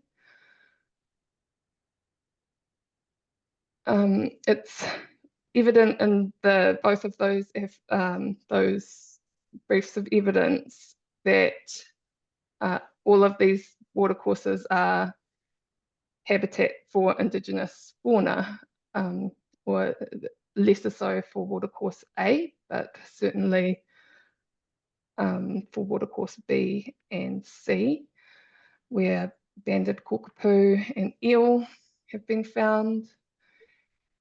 And then watercourse, that's in watercourse B, and then in watercourse C, which passes through the larger of the southern bush fragments, there is stable aquatic habitat, and that surveys there have found banded kakapo and shortfin and longfin eel.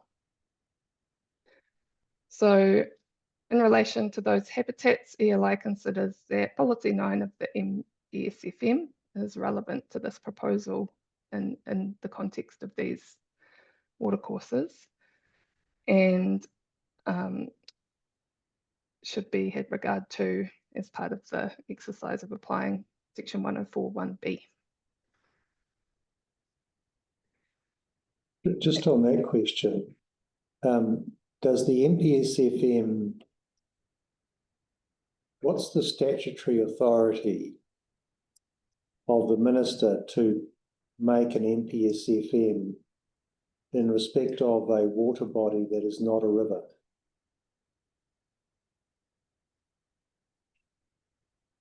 I would have to get back to you on that question. I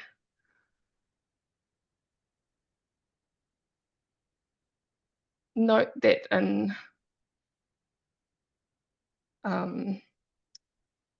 part 2 of the RMA at section 6, we have the matters of national significance, and these include biodiversity. So as a matter of significance, and the considerations come in through the through that. But yeah, I would like to get back to you on that one. You wouldn't mind. It just seems a little bit, what you're saying is that anything, even a drain that hosts an indigenous species is subject to protection, or the aim of the national policy statement is to protect it. And that seems a very stringent expectation. And I just wonder whether that's what the policy statement meant. And that actually led me to, well, would the minister even have the power to manage environments that weren't rivers? In other words, does the minister have, if we conclude it's a drain, and yeah, that's a factual assessment. Yeah. Does the minister have the power to regulate the use of drains through the policy statement? And is that a reasonable interpretation of the policy? Because I think that's what you are saying is. Yeah, I would say that this submission is also linked to the following submissions in relation to those habitats around the question of whether this is a river or indeed a wetland. So I think that's a question that I haven't addressed in these submissions around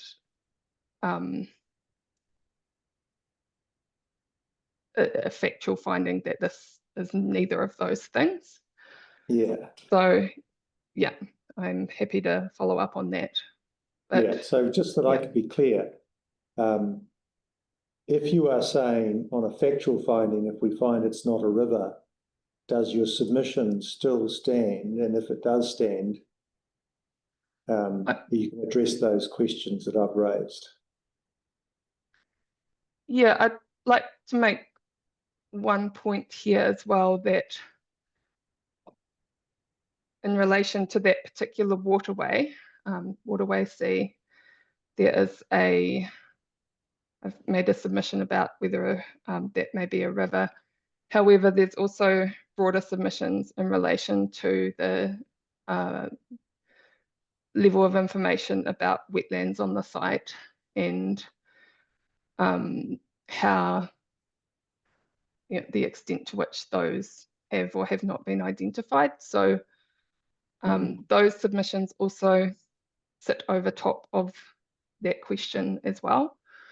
And I'm not sure how that is so. In my mind, a wetland is different from a river. And so I thought we were talking about rivers and whether they, and the habitat within them and the sufficiency of information about the effects on that habitat. So I'm not quite sure why you say the delineation of wetlands is a related topic. okay, the reason is that in relation to one of the watercourses, ELI has said that it believes this may be a river or this is a river, and that submission is set out. In relation to wetlands, ELI has said that it is uncertain and unclear whether any wetlands are on the site, and if so, where those are.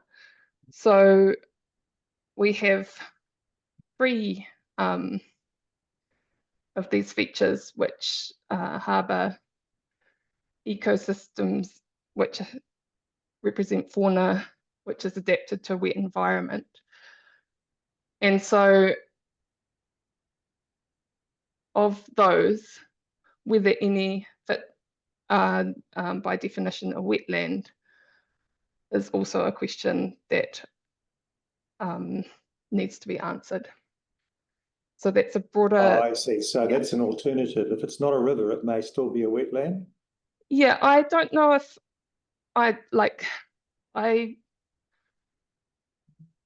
don't know if one needs to take a position on whether something has to be either a river or a wetland, but I'm open to that approach.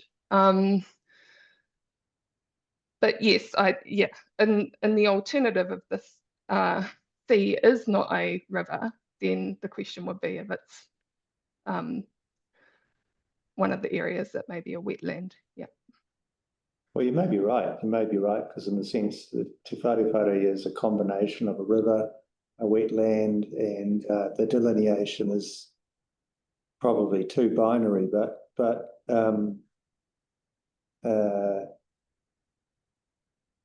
yeah, another thing that I would add is that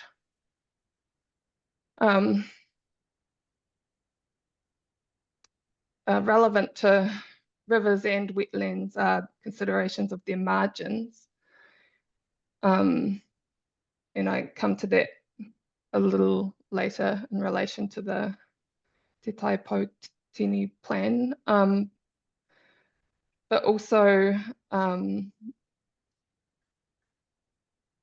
the concept of an induced wetland, which is, or a wetland that has formed around a constructed drain, say. I'm not able to pull up the exact wording of that criteria, but that is also something that is a wetland, but is not a natural inland wetland. So, so there's ways that these different systems, which we do know harbour this Indigenous aquatic biodiversity, may be represented in the law. And yeah, as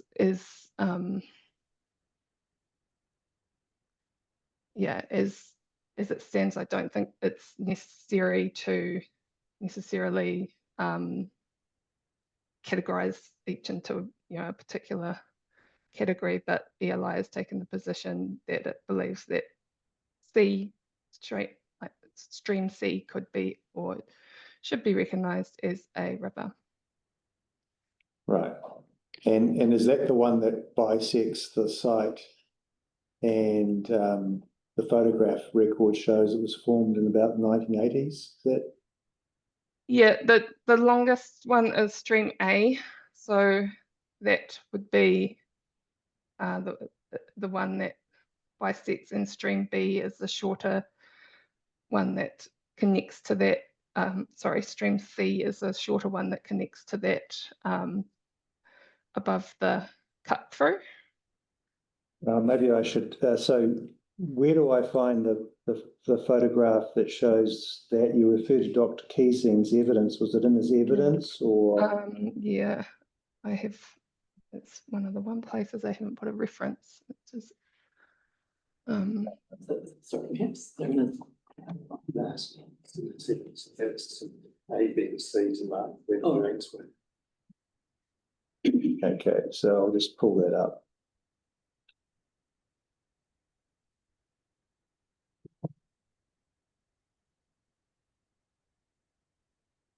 yeah, so I'm on page 10.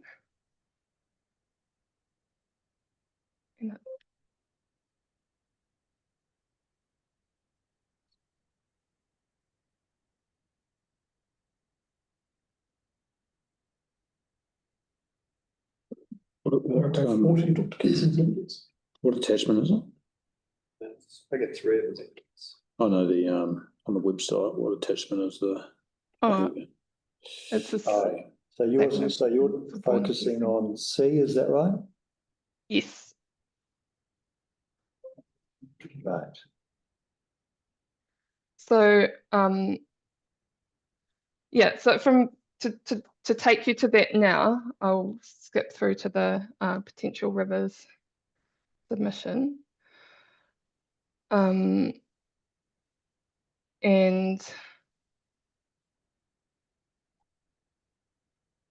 I think at paragraph 16, there's, Do you sorry. think that A and B are drains? I can't, well, I mean, they're, yes, they're part of a farm drainage system. And I don't think that that necessarily precludes them from also having RMA wetlands associated with them, or yeah, or having induced wetlands that wouldn't fit the national policy statement definition. What do you say C before A was constructed? Yeah, I mean, what did before, it do?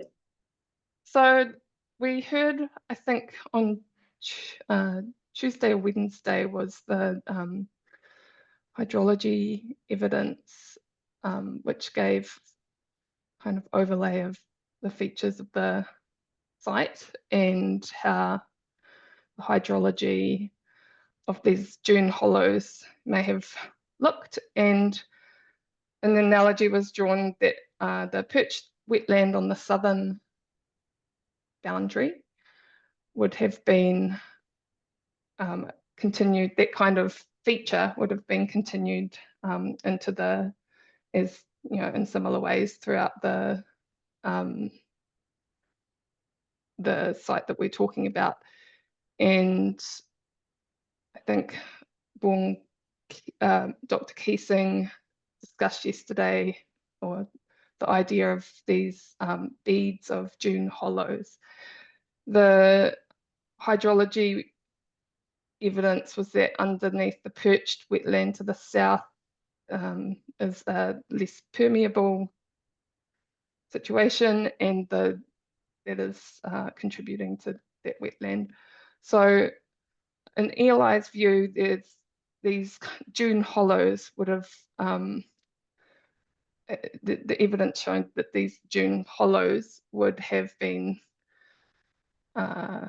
performing functions as wetland ecosystems, but not necessarily, you know, flowing out through what is now the cut.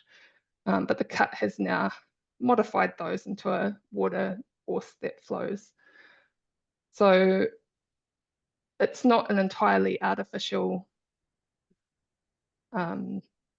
environment. It's been modified to the intermittently flowing water body that we see now.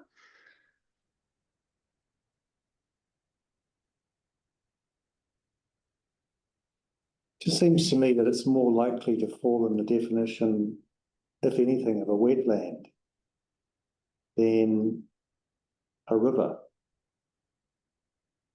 If that's so, then that's something that I would, the ELI is saying we need more information on, and that's why ELI is saying there's not information about wetlands sufficient to identify where these may be. So, but yeah, as I said earlier, ELI's position is that you don't necessarily have to define between the two. And what if the drain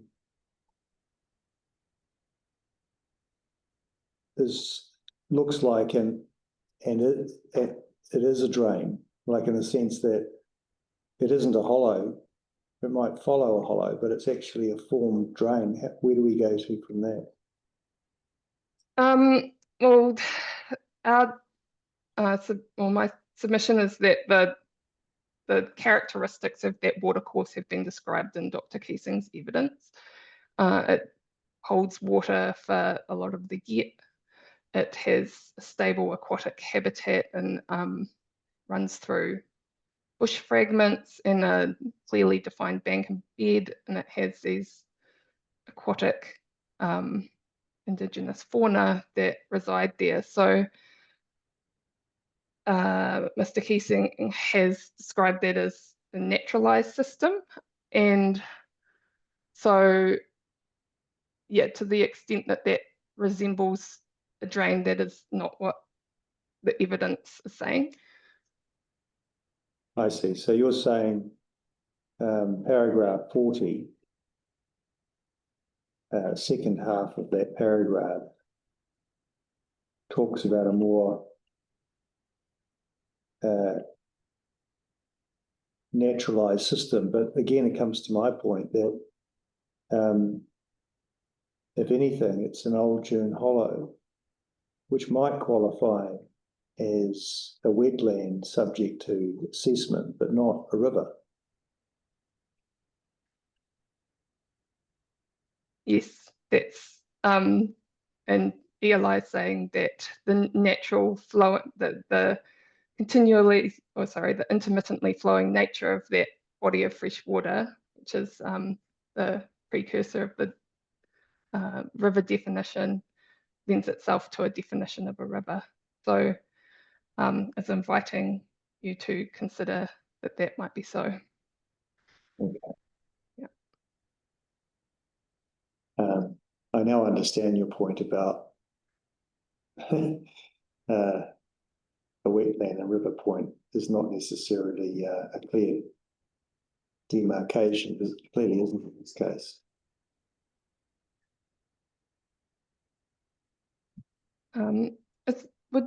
Would it be okay if I move on now to the wetlands part of the submission, or because I feel that we've covered the river bit, but I could go into more detail there, but I'm happy to just leave that. Just on that question, you're relying on the evidence of Dr. Keesing for some purposes, but not others. Is that right?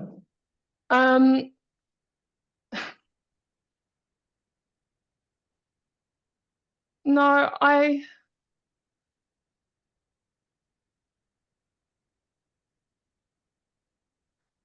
think I'm relying on the evidence of Dr. Keesing throughout, although the wetland submission is about the limitations of the evidence of Dr. Keesing and where that leaves us with the question of where are the natural wetlands on the site, and so that's and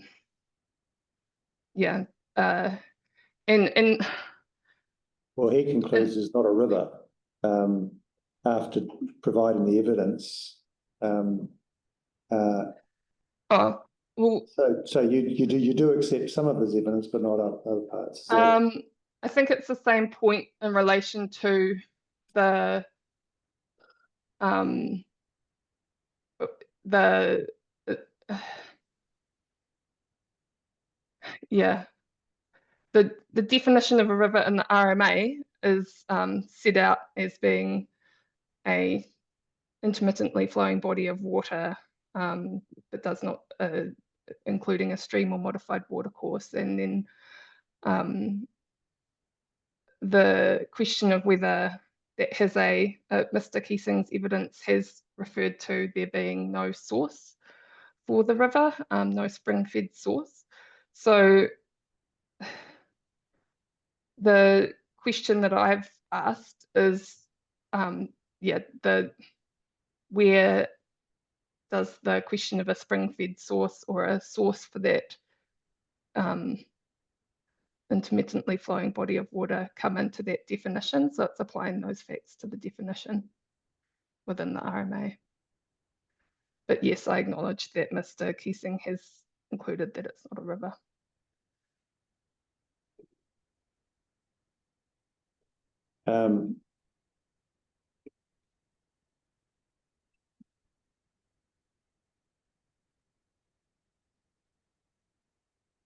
Okay. So it's So an is there application of those facts to the definition. Yeah.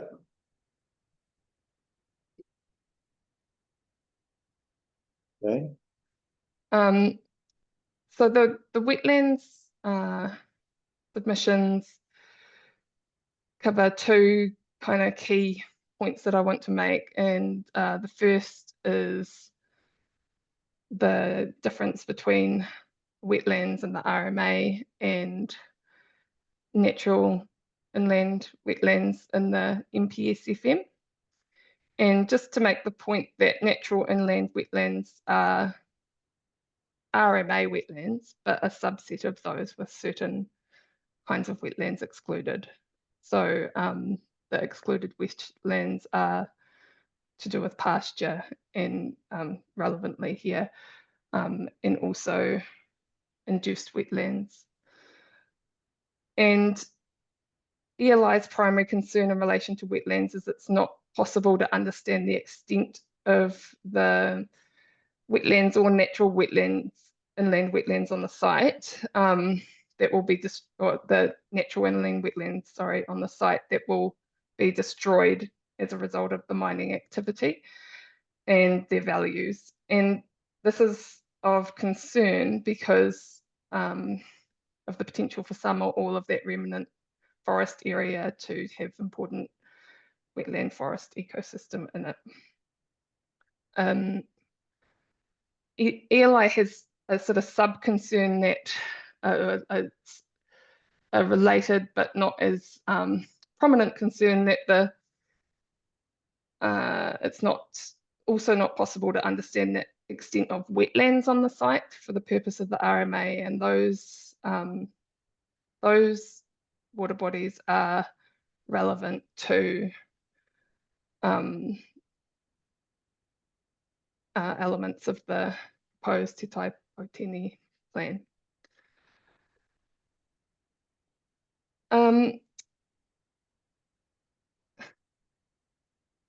One of the, I'm going to talk about the definition of a natural inland wetland, but one of the points I want to make from the start is that there's been a difference of opinion that has come through in the evidence between Drs. Keesing and Bramley and Mr. Payne's evidence.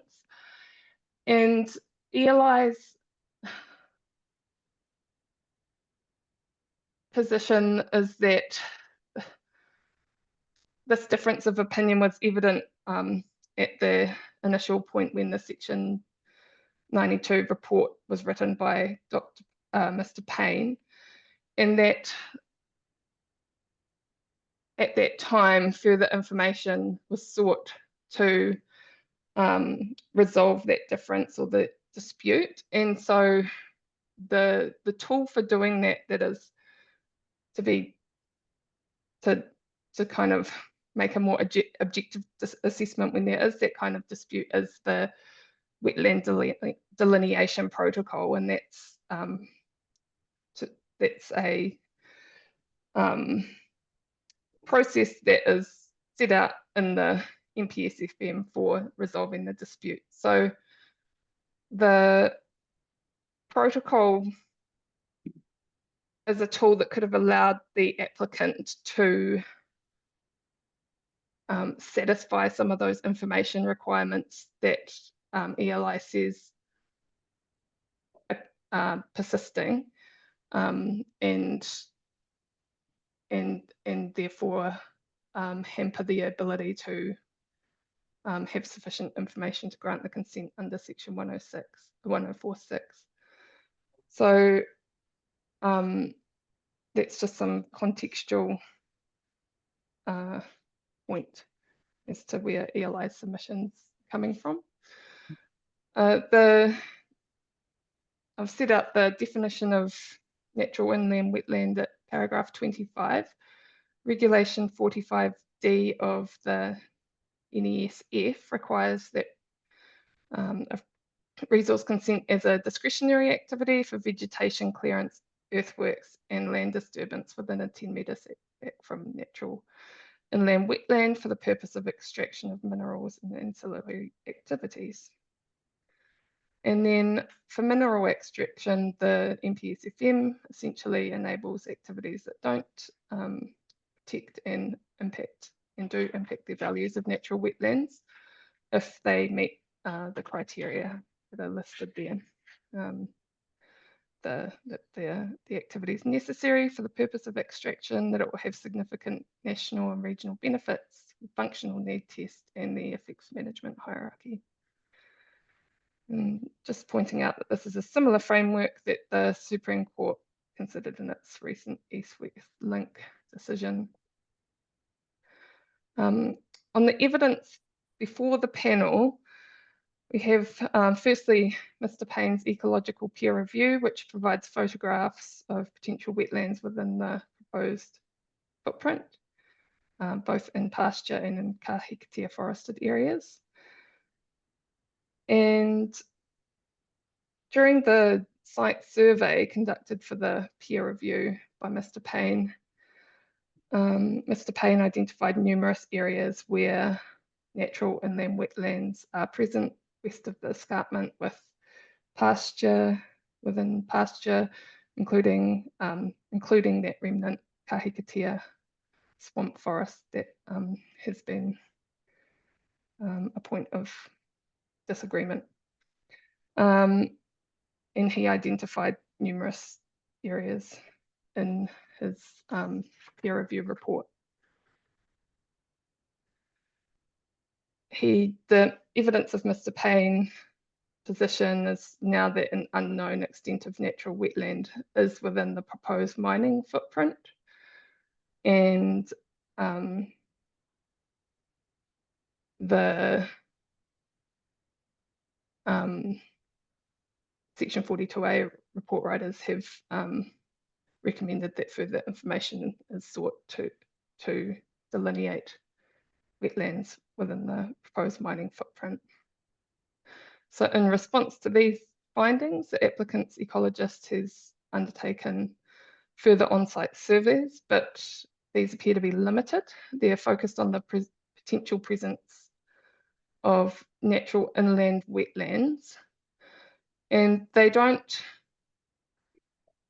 undertake a full assessment of the pasture covered part of the site on the basis that area or a wetland that was surveyed didn't meet the NPSFM pasture exception, which is set out in the definition of natural wetland in the NPSFM. Yes. How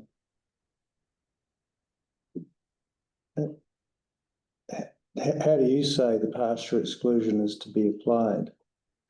I say that in that particular example, it appears that the pasture exclusion was correctly applied. The wetland area, as identified by Mr. Payne, was visited and plots were taken, and it was deemed to be a wetland, and then the pasture exclusion was applied to the area. The issue that ELI has is that from that plot, there's been an extrapolation that for the whole, or potentially the whole site, the pasture exclusion applies to all pasture areas, and ELI says that that is not the correct. That's approaching it from the question of whether this exception in the NPSFM applies, and rather the question should be first, where are the wetlands, and then apply the pasture exclusion to those.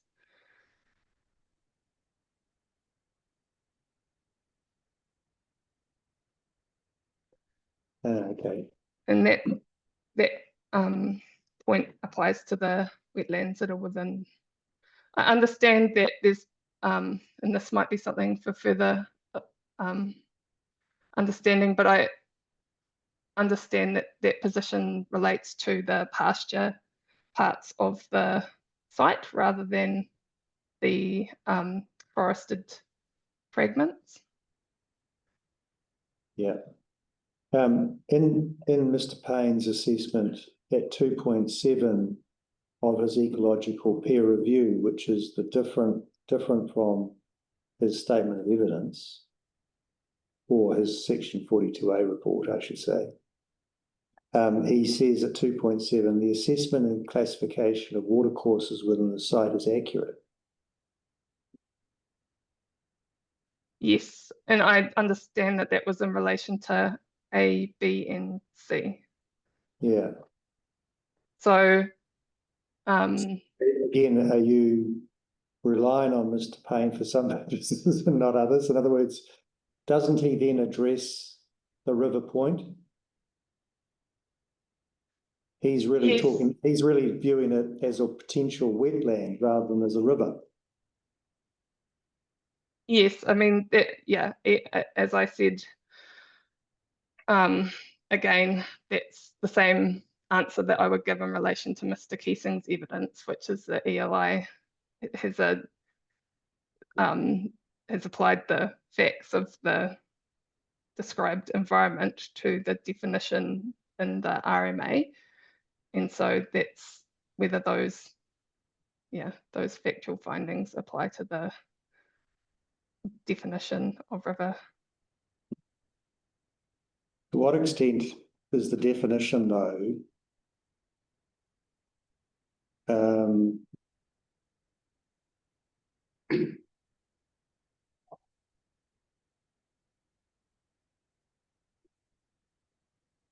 dependent on an assessment of what a watercourse is?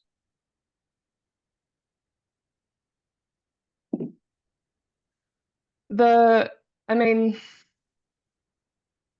yeah, it doesn't include artificial watercourses.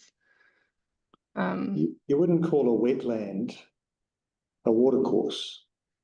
No, but you would call it a water characteristics, but wetland to me is something, I don't know, what's the definition again of wetland? It's a water body. Yeah.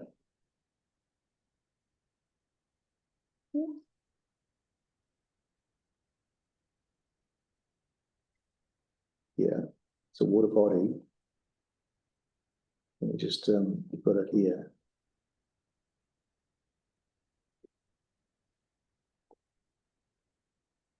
So this says wetland includes permanently or intermittently wet areas, shallow water, and land water margins, hence that point about tūwharewhare, that support a natural ecosystem of plants and animals that are adapted to wet conditions. And returning to my binary point, it's either a wetland or a watercourse, but it can't be both, can it? A watercourse might have a wetland within it, I suppose, but at the land water margin. But here, the ecologists are really saying this is more naturally fits into the wetland category. With a river. I mean, I don't really know what the ecologists are quite saying, because that mapping and identifying of these areas, whether, like Mr. Payne is saying that wetlands are there, from the evidence that is before the panel, I don't know that the locations and the delineation of those places have been identified. So whether Mr. Payne has taken the binary view that they're not a river and therefore a wetland is not something I know, or that has been addressed in the evidence, because it's he hasn't done that delineation to state that this is therefore a wetland.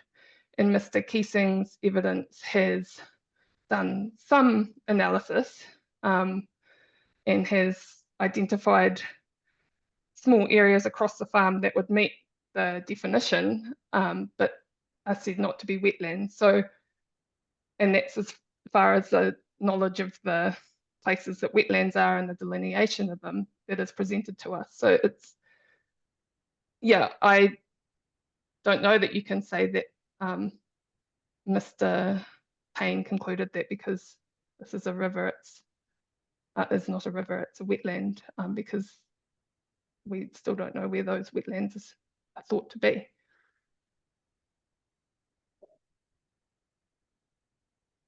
Yeah, I understand the logic of what you're saying.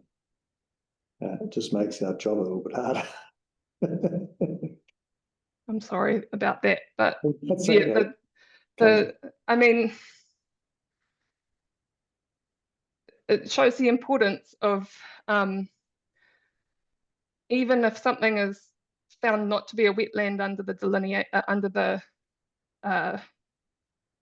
natural, it is found not to be a natural inland wetland because it's pasture excluded or because it's an induced wetland, it would be possible to ascertain if that kind of thinking had occurred if the location of RMA wetlands had been identified, but it hasn't been shown in the evidence available.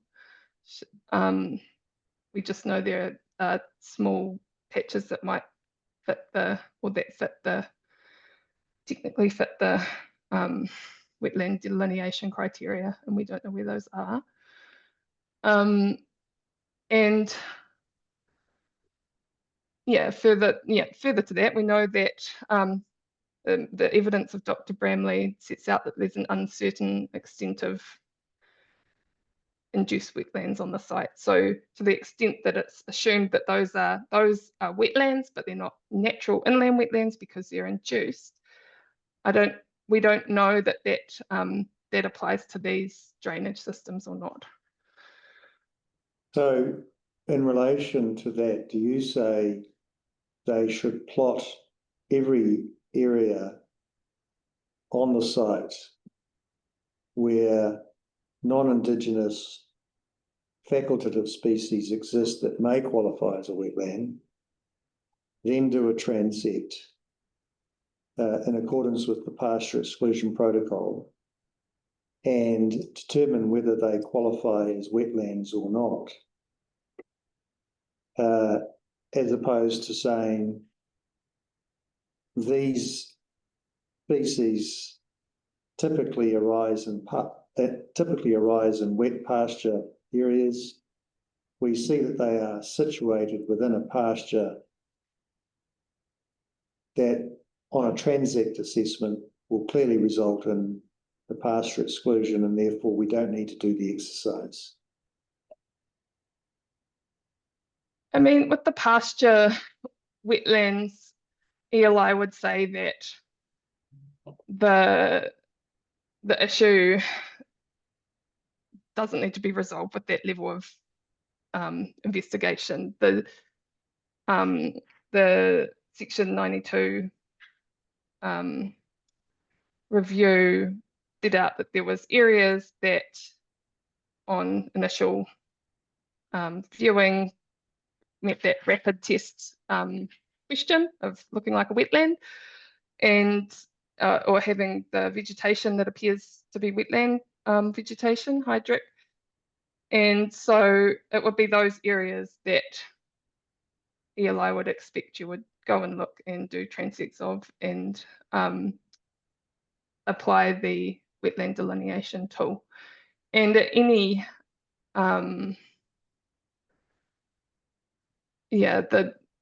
the pasture exclusion criteria would then apply to the outcome of that. So you're saying there must be, are you saying there must be some evidence of Indigenous or a natural ecosystem to do that transect? Yeah, what I'm saying is that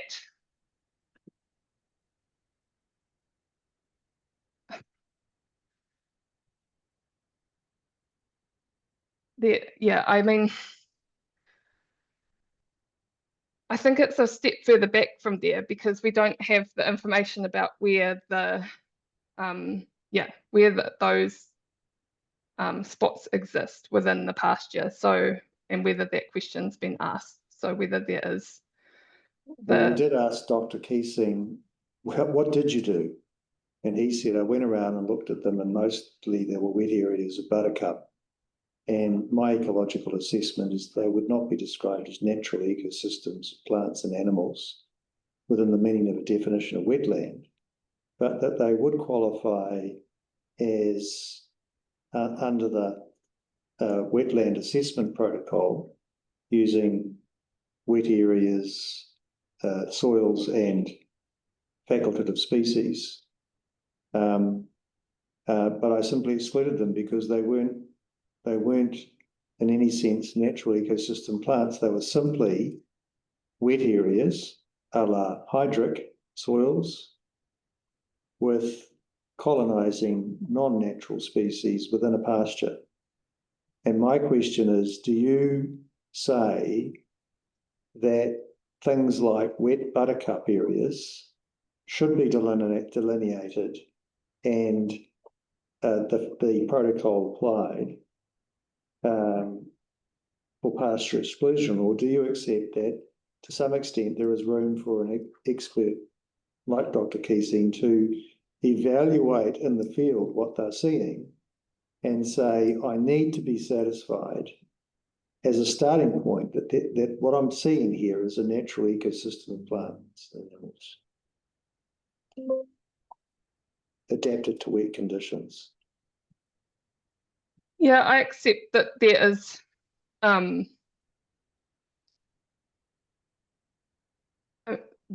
there's scope for that, but this is in the context of a difference of opinion already about that there are wetlands present.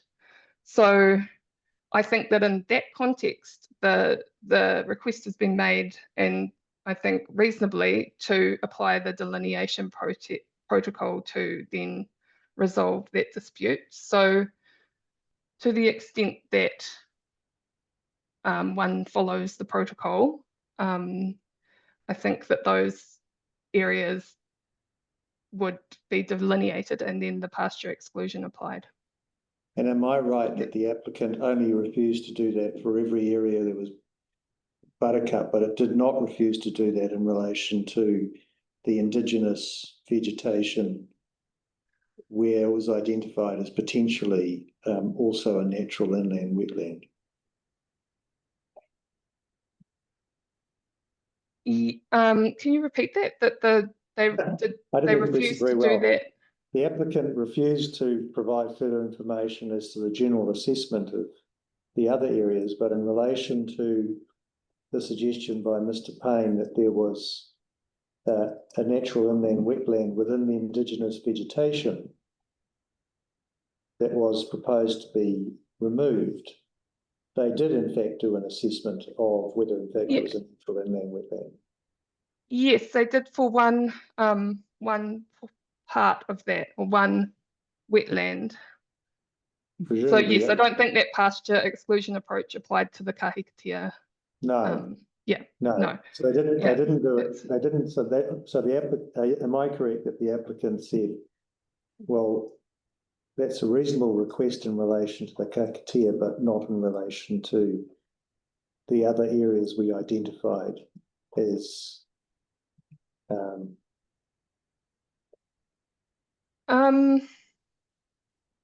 Yeah, or I don't know that they said that's a reason. Do you mean that applying the delineation protocol is a reasonable request, or to do you mean to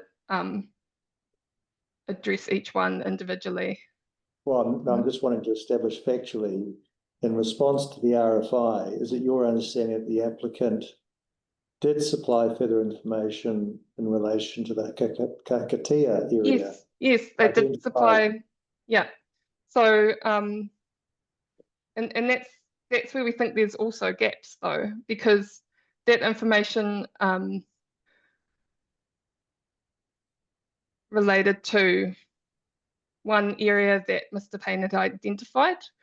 And so it's not clear that that information related to all of the areas that Mr. Payne had identified in the kahikatea or in the forested area. And Right. So you're then following saying, from that, Mr. Keesing concluded that there are small areas of wetland within the forest. So following from there, it's not clear why those have not, the conclusion is that there's no significant indigenous wetlands within the forest. However, that's not the same thing as a natural inland wetland. so where do you say Dr. Keesing concluded that there was a natural inland wetland? So there's a conclusion that there's a small area of dry, small areas of wetland inside the dry forest, page 73.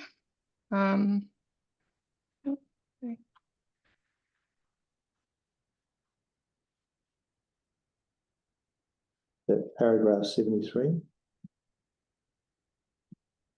Sorry, we're at page 73.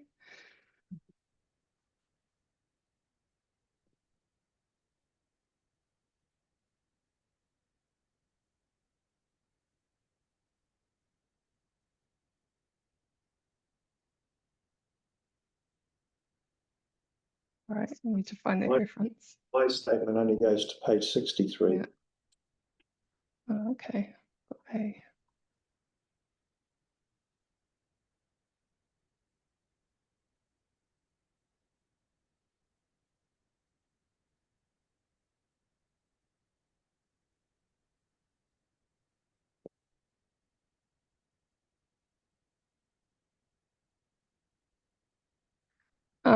Paragraph 216.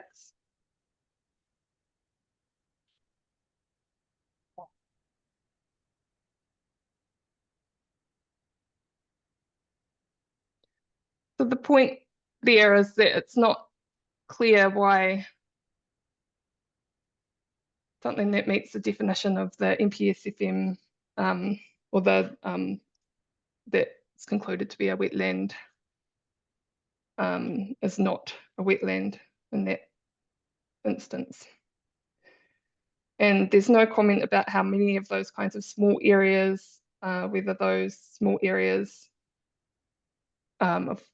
mean that an area might be a wetland. And there's a soil analysis that indicates hydric soil, and that's at page 73, but which is a appended report. But doesn't 215 apply also?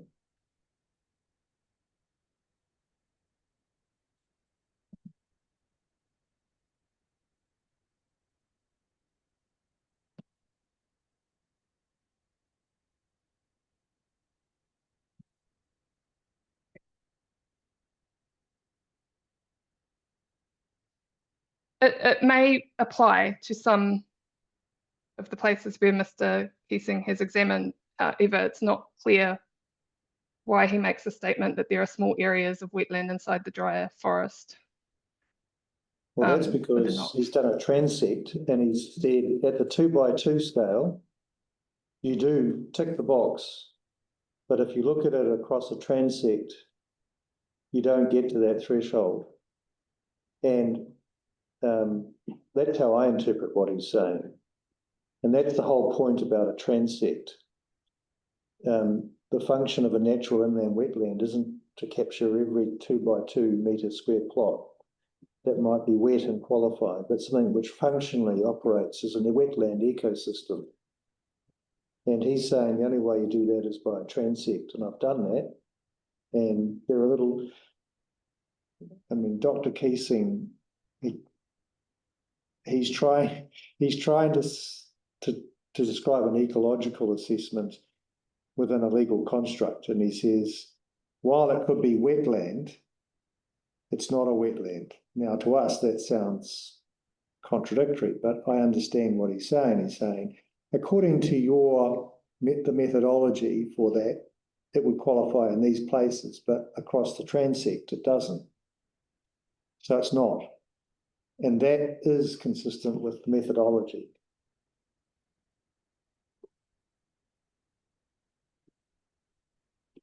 Okay. The only point I would make, yeah, I mean, I can't, I'm not an ecologist, so I can't comment on the way to what would be consistent with the methodology.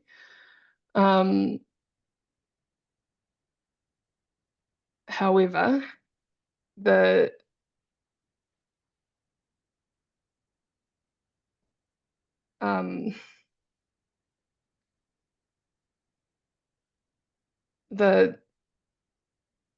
that approach may apply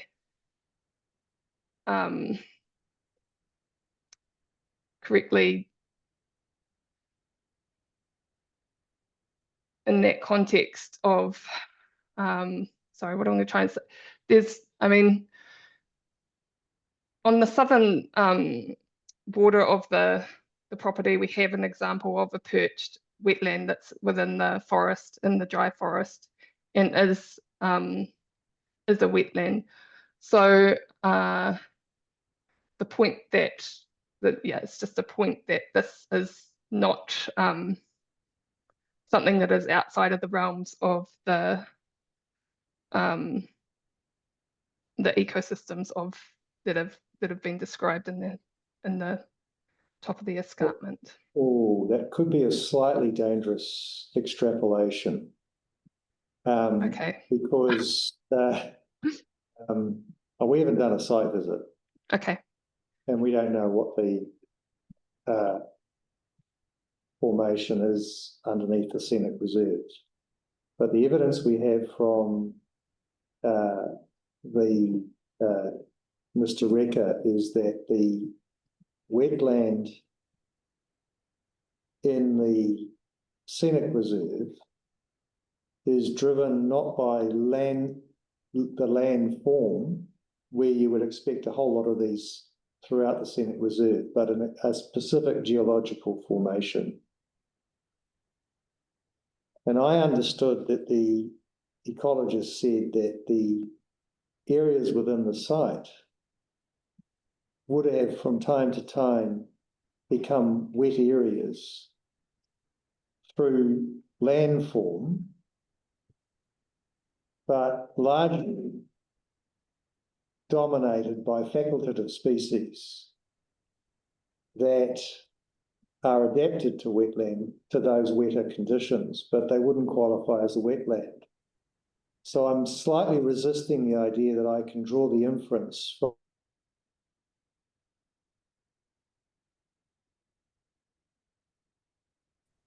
that manifestation somehow informs the likelihood of a wetland within the remnant indigenous forests.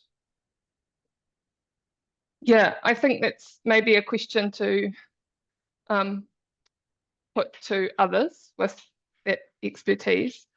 However, I did note when listening to the hydrology evidence that wetlands similar to the one on the southern boundary would have been found within the footprint of the site, and that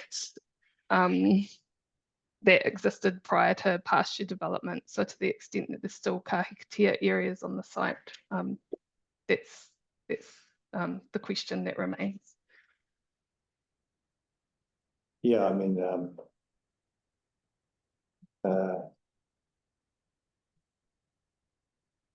that's almost just simply an observation that it's unlikely that manifestations of this type may have been present on the site prior to clearance and pasture development. But whether that assists us here, I don't know. But thank you for taking me to those paragraphs.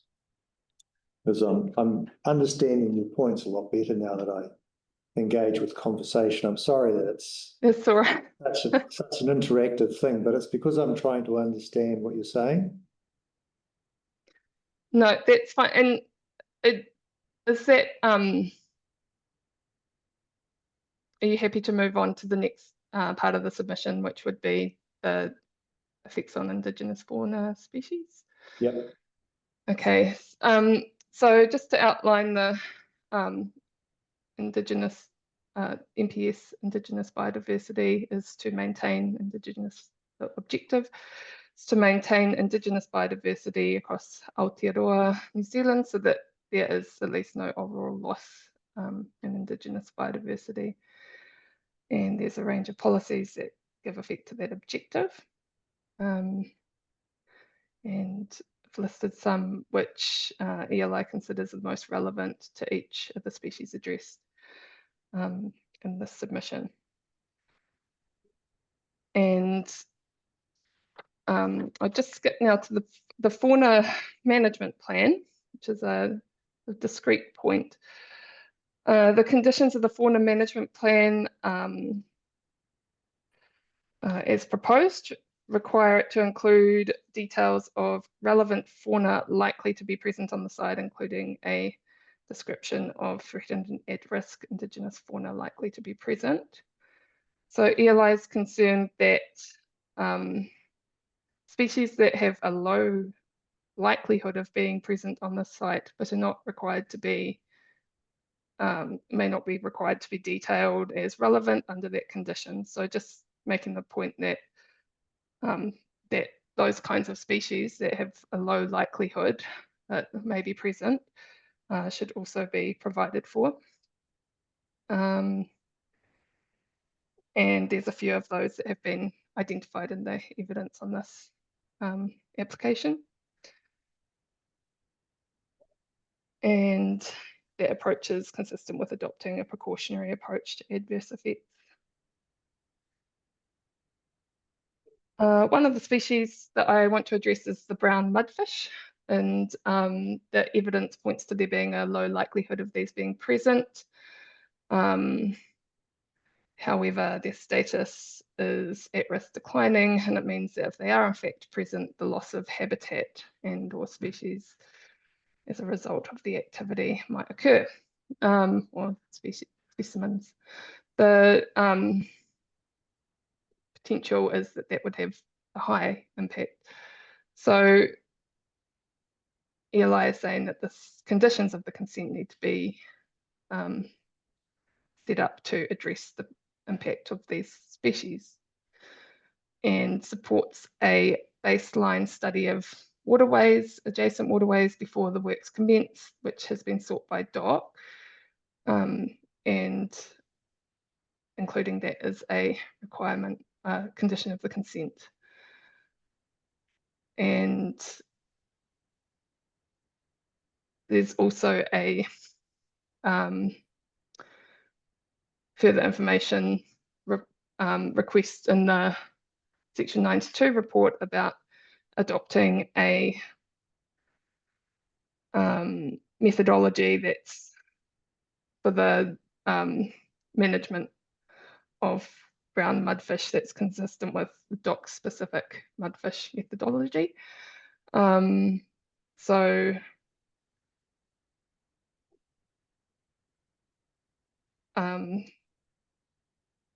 yeah, that's noted at footnote 30.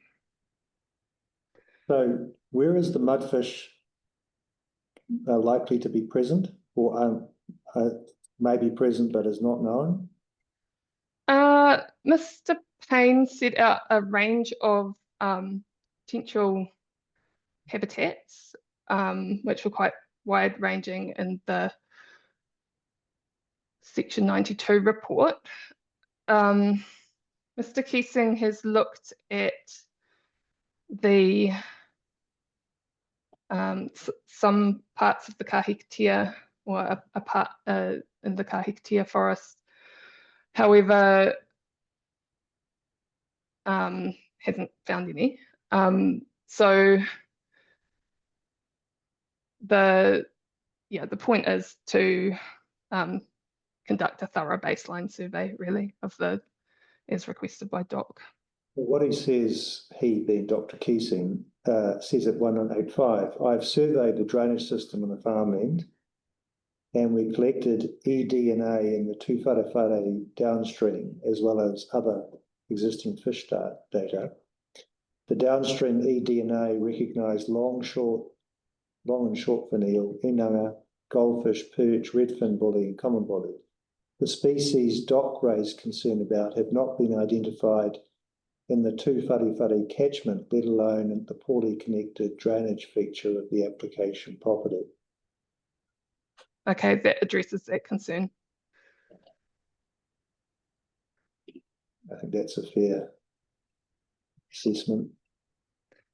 I'll turn to the penguins. The other species of concern is the little blue penguin, and its population is declining throughout New Zealand. It's addressed in the submission of the West Coast Penguin Trust. And that submission has some indications of where mortalities of that species have been found. So that's between the mine site and Hokitika, there's and along the sort of State Highway 6 area. The evidence of Dr. Bramley finds that there's potential habitat for penguins on the site, or potential adverse effects to penguins as a result of vehicle movements on the state highway associated with the, sorry, that there's heat, sorry, I'm misreading this, the potential habitat for penguins on the site or potential significant adverse effects to penguins as a result of vehicle movements hasn't been assessed in a meaningful way. But Mr. Bramley states that it is possible but unlikely that these penguins cross the site to reach nests or perhaps nest within the site itself. He does not comment on how unlikely that potential outcome should, but that potential outcome should be managed in order to take a precautionary approach. And he does not address the potential effects on korora from vehicle movements associated with the activity.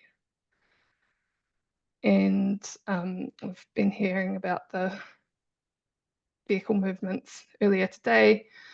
They generate 35 truckloads per day. And the trucking is proposed to occur over a 24-hour period. So the submission from the Little Blue Penguin Trust clearly shows that the biggest single killer of penguins within the West Coast region is vehicles on the West Coast Road, and the effects of the proposal's additional traffic load on Little Blue penguins has not been assessed. But the Trust submission explains that penguins depart their nest sites from the sea for the sea before dawn, and they return anytime after dark, generally avoiding crossing land between the sea and the nest during the hours of daylight. So there's some high peak times for penguin travel and higher risk for them. So we know that korora are known to reside in the area, and the site is proximate to the coast. There's a large traffic component of the proposal, so ELI considers that the failure to consider the little blue penguin and those effects on them as a significant information gap. Without this information, the panel is unable to determine if management interventions are needed to address the potential effects of this on the species to meet the NPS-IB's objective or the expectation of managing effects on Indigenous biodiversity.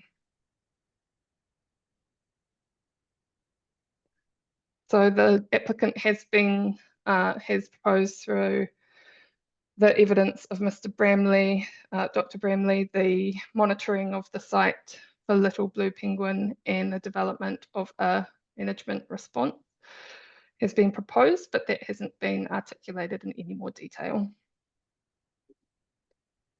You mean it hasn't found its way in the conditions? right? And it hasn't been there, a proposed management response and monitoring approach hasn't been proposed either, other than that could be done. So it's So- only ever not found in the conditions.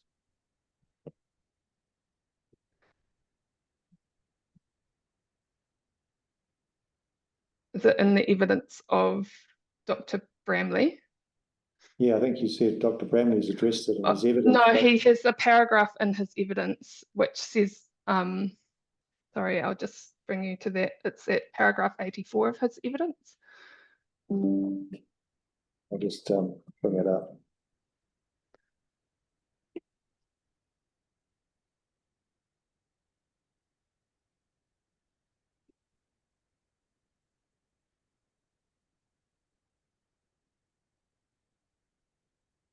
What paragraph? 84.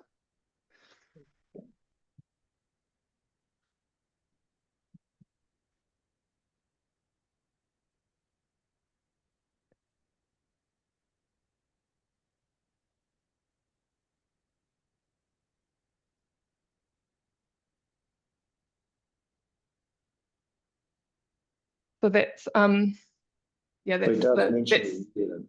he mentions it, but it's not further fleshed out than that very high level, and it's sort of presented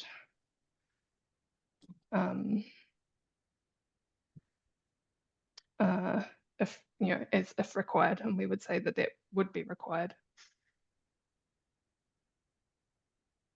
No.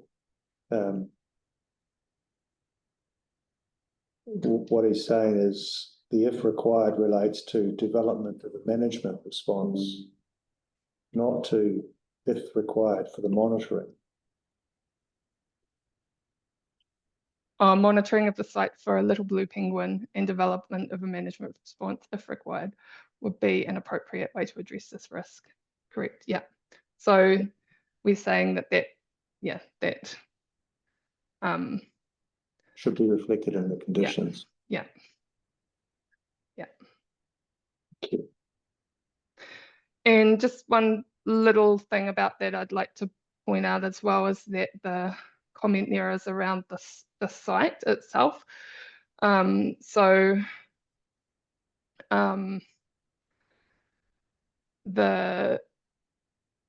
impacts is talked about felt further afield than the site and to do with the road, and also the mobility of penguins means that they're not static within the site. So ELI's submission is that to have the confidence in that approach, the monitoring needs to begin, and it needs to, before the work start, and it needs to identify both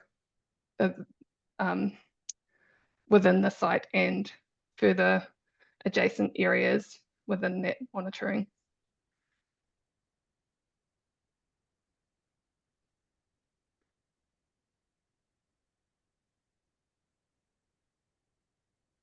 I'll now move on to the lizards. There are actual and potential effects to a range of lizards, which are all threatened and at risk. And there's also, should note, some species of low likelihood of presence, but which are at the status of nationally critical. And Dr. Payne's section 42 report is that the updated ecology report has not addressed or accurately assessed the actual and potential adverse ecological effects to native lizards. Yeah, I'm not sure where I can go with this because the evidence is that Dr. Keesing subcontracted to a expert in herpetofauna. Yes, and I would like to take you to that contract report, which is appended to the AEE, the final AEE. In I what think place? attachment K5.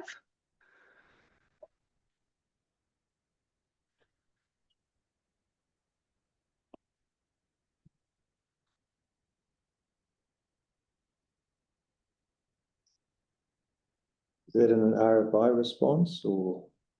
That's in the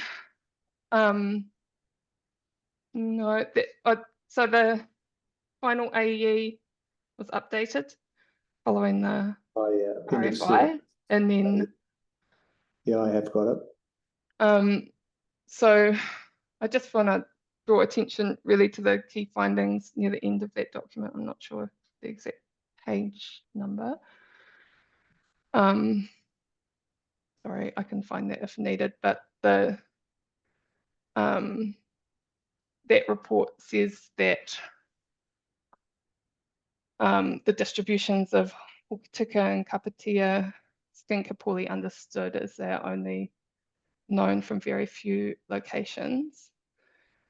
And it goes on to say that we consider that potential presence of these species is a risk to the viability of the project because the loss of individuals through site development could have population level effects for the species and would be a very high level effect. And we recommend that additional surveys are undertaken to delineate lizard habitat areas to direct a comprehensive management for lizards, and that lizard management should provide a protective benefit. So yeah, I'm not sure where the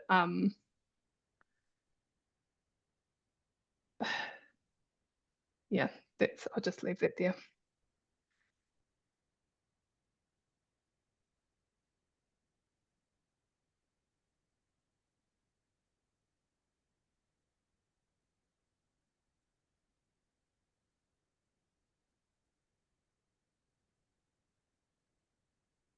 So Mr. Payne outlined that there were limitations to the surveys, and that report also identifies some limitations within the report on the surveys.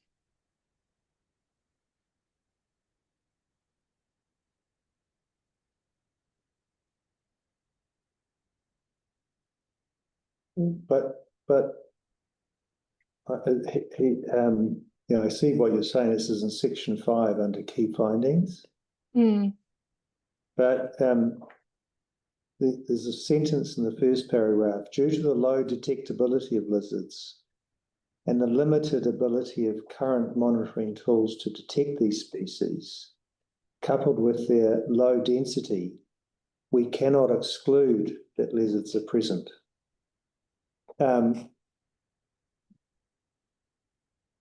Which suggests to me that it's one of those areas where you can't ever have complete confidence the lizard is present or not.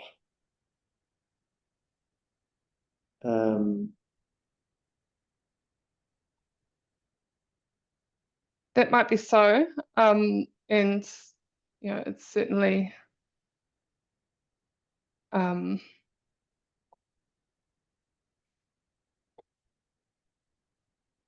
you know, always going to be, as the survey outlines, there's always going to be limitations.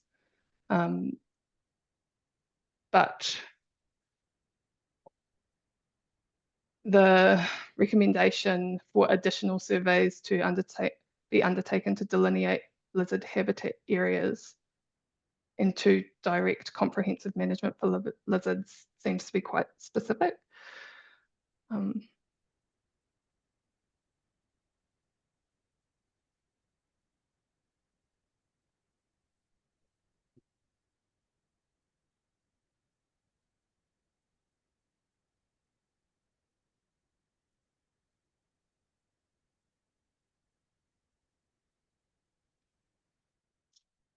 Okay.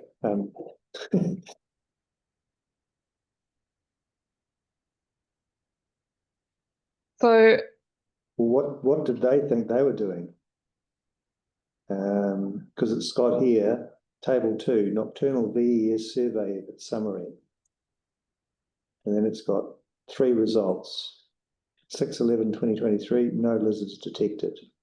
Spotlighting by a person, 4 hours, 4.25 hours. 11/23, no lizards detected, 4.5 hours. The 8th of the 11th, 23, these are all calm conditions. Spotlighting, 4.23 hours.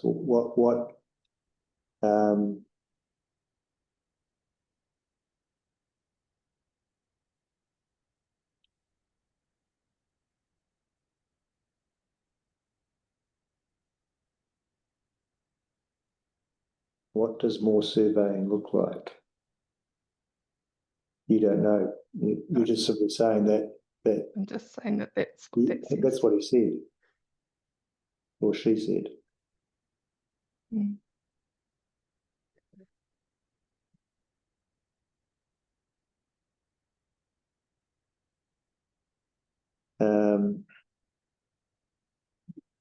Yeah.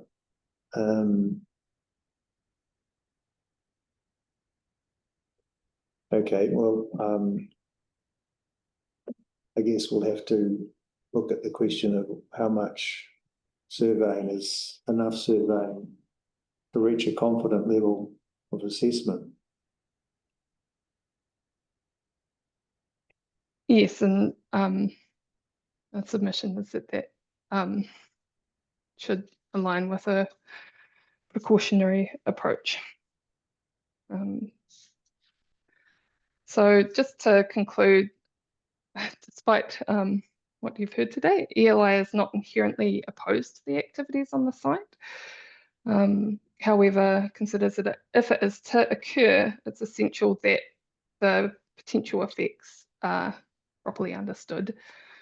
And this would enable the activity and its effects to be assessed and changes made on the design or management as needed to ensure that adverse effects on the environment are managed in a way that achieves the outcomes that are required in the RMA and the applicable national policy statements. And ELI considers that this moment in time, the information provided by the applicant is not sufficient to understand the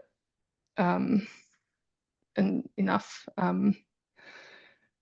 detail to understand the scope and the magnitude of the potential effects of the activity on wetlands and those indigenous fauna mentioned.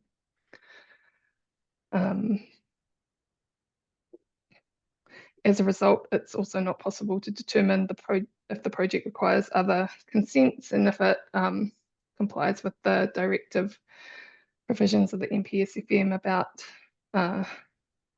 natural inland wetlands and indigenous fauna habitat. And in the NPSIB about maintaining indigenous fauna and taking a precautionary approach.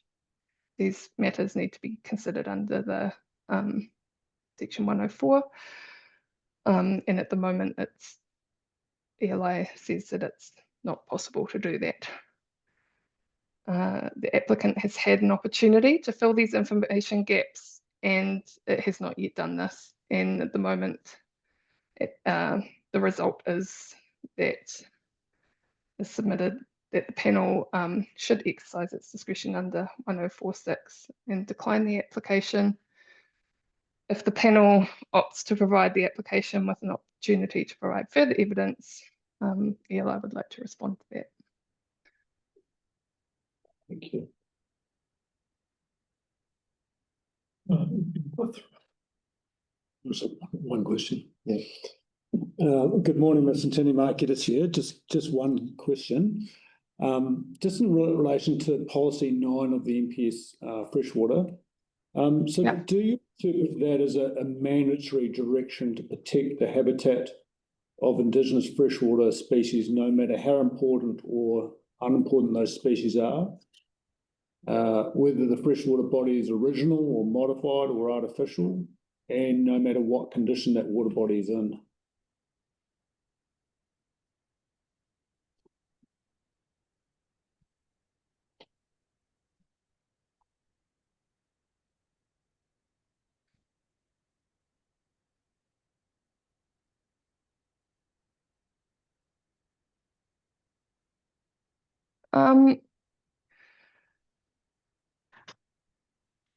I think the submission is considering that habitat in the context of this application.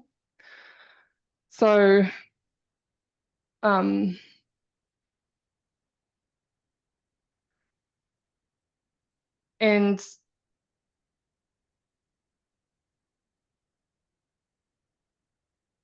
that direction in ELI's case would sit within the interpretation of those water bodies on the site. So yeah, I don't think it's necessary to say that. Yeah, in relation to what ELI is saying. Sorry, I'm not quite clear on your answer there. Are you saying? So in this case, ELI considers that it's looking at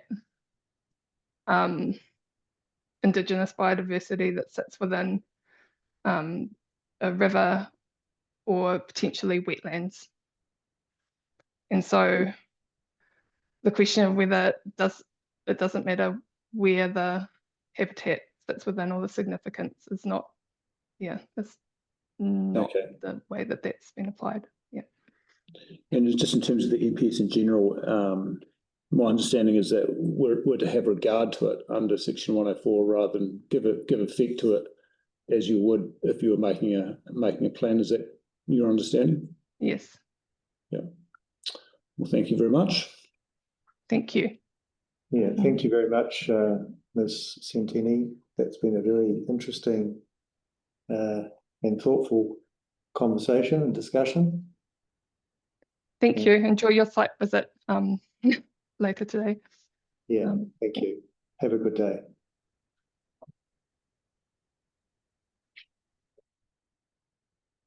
All right, so that's 12:15.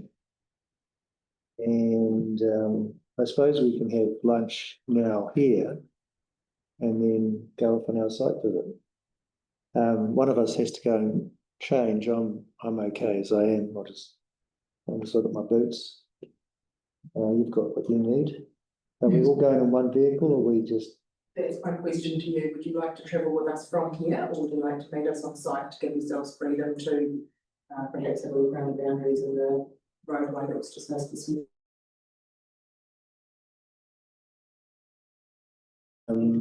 We're happy to provide. Well, we've got a car ourselves, but I think we should follow you. I don't think we should. Yeah, you will just. I'm quite happy to come in the vehicle with you, just so that you guys be in the car. What time would you like to depart from here? 1 o'clock, 600. Yeah, it's fine. 1 o'clock. You've got gumboots. Oh, great. Thank you. It's appreciated. We'll meet you at 1 o'clock. Yeah, great. Thanks very much. All right, so the hearing's adjourned till Monday, and then we'll hear from the people in the revised schedule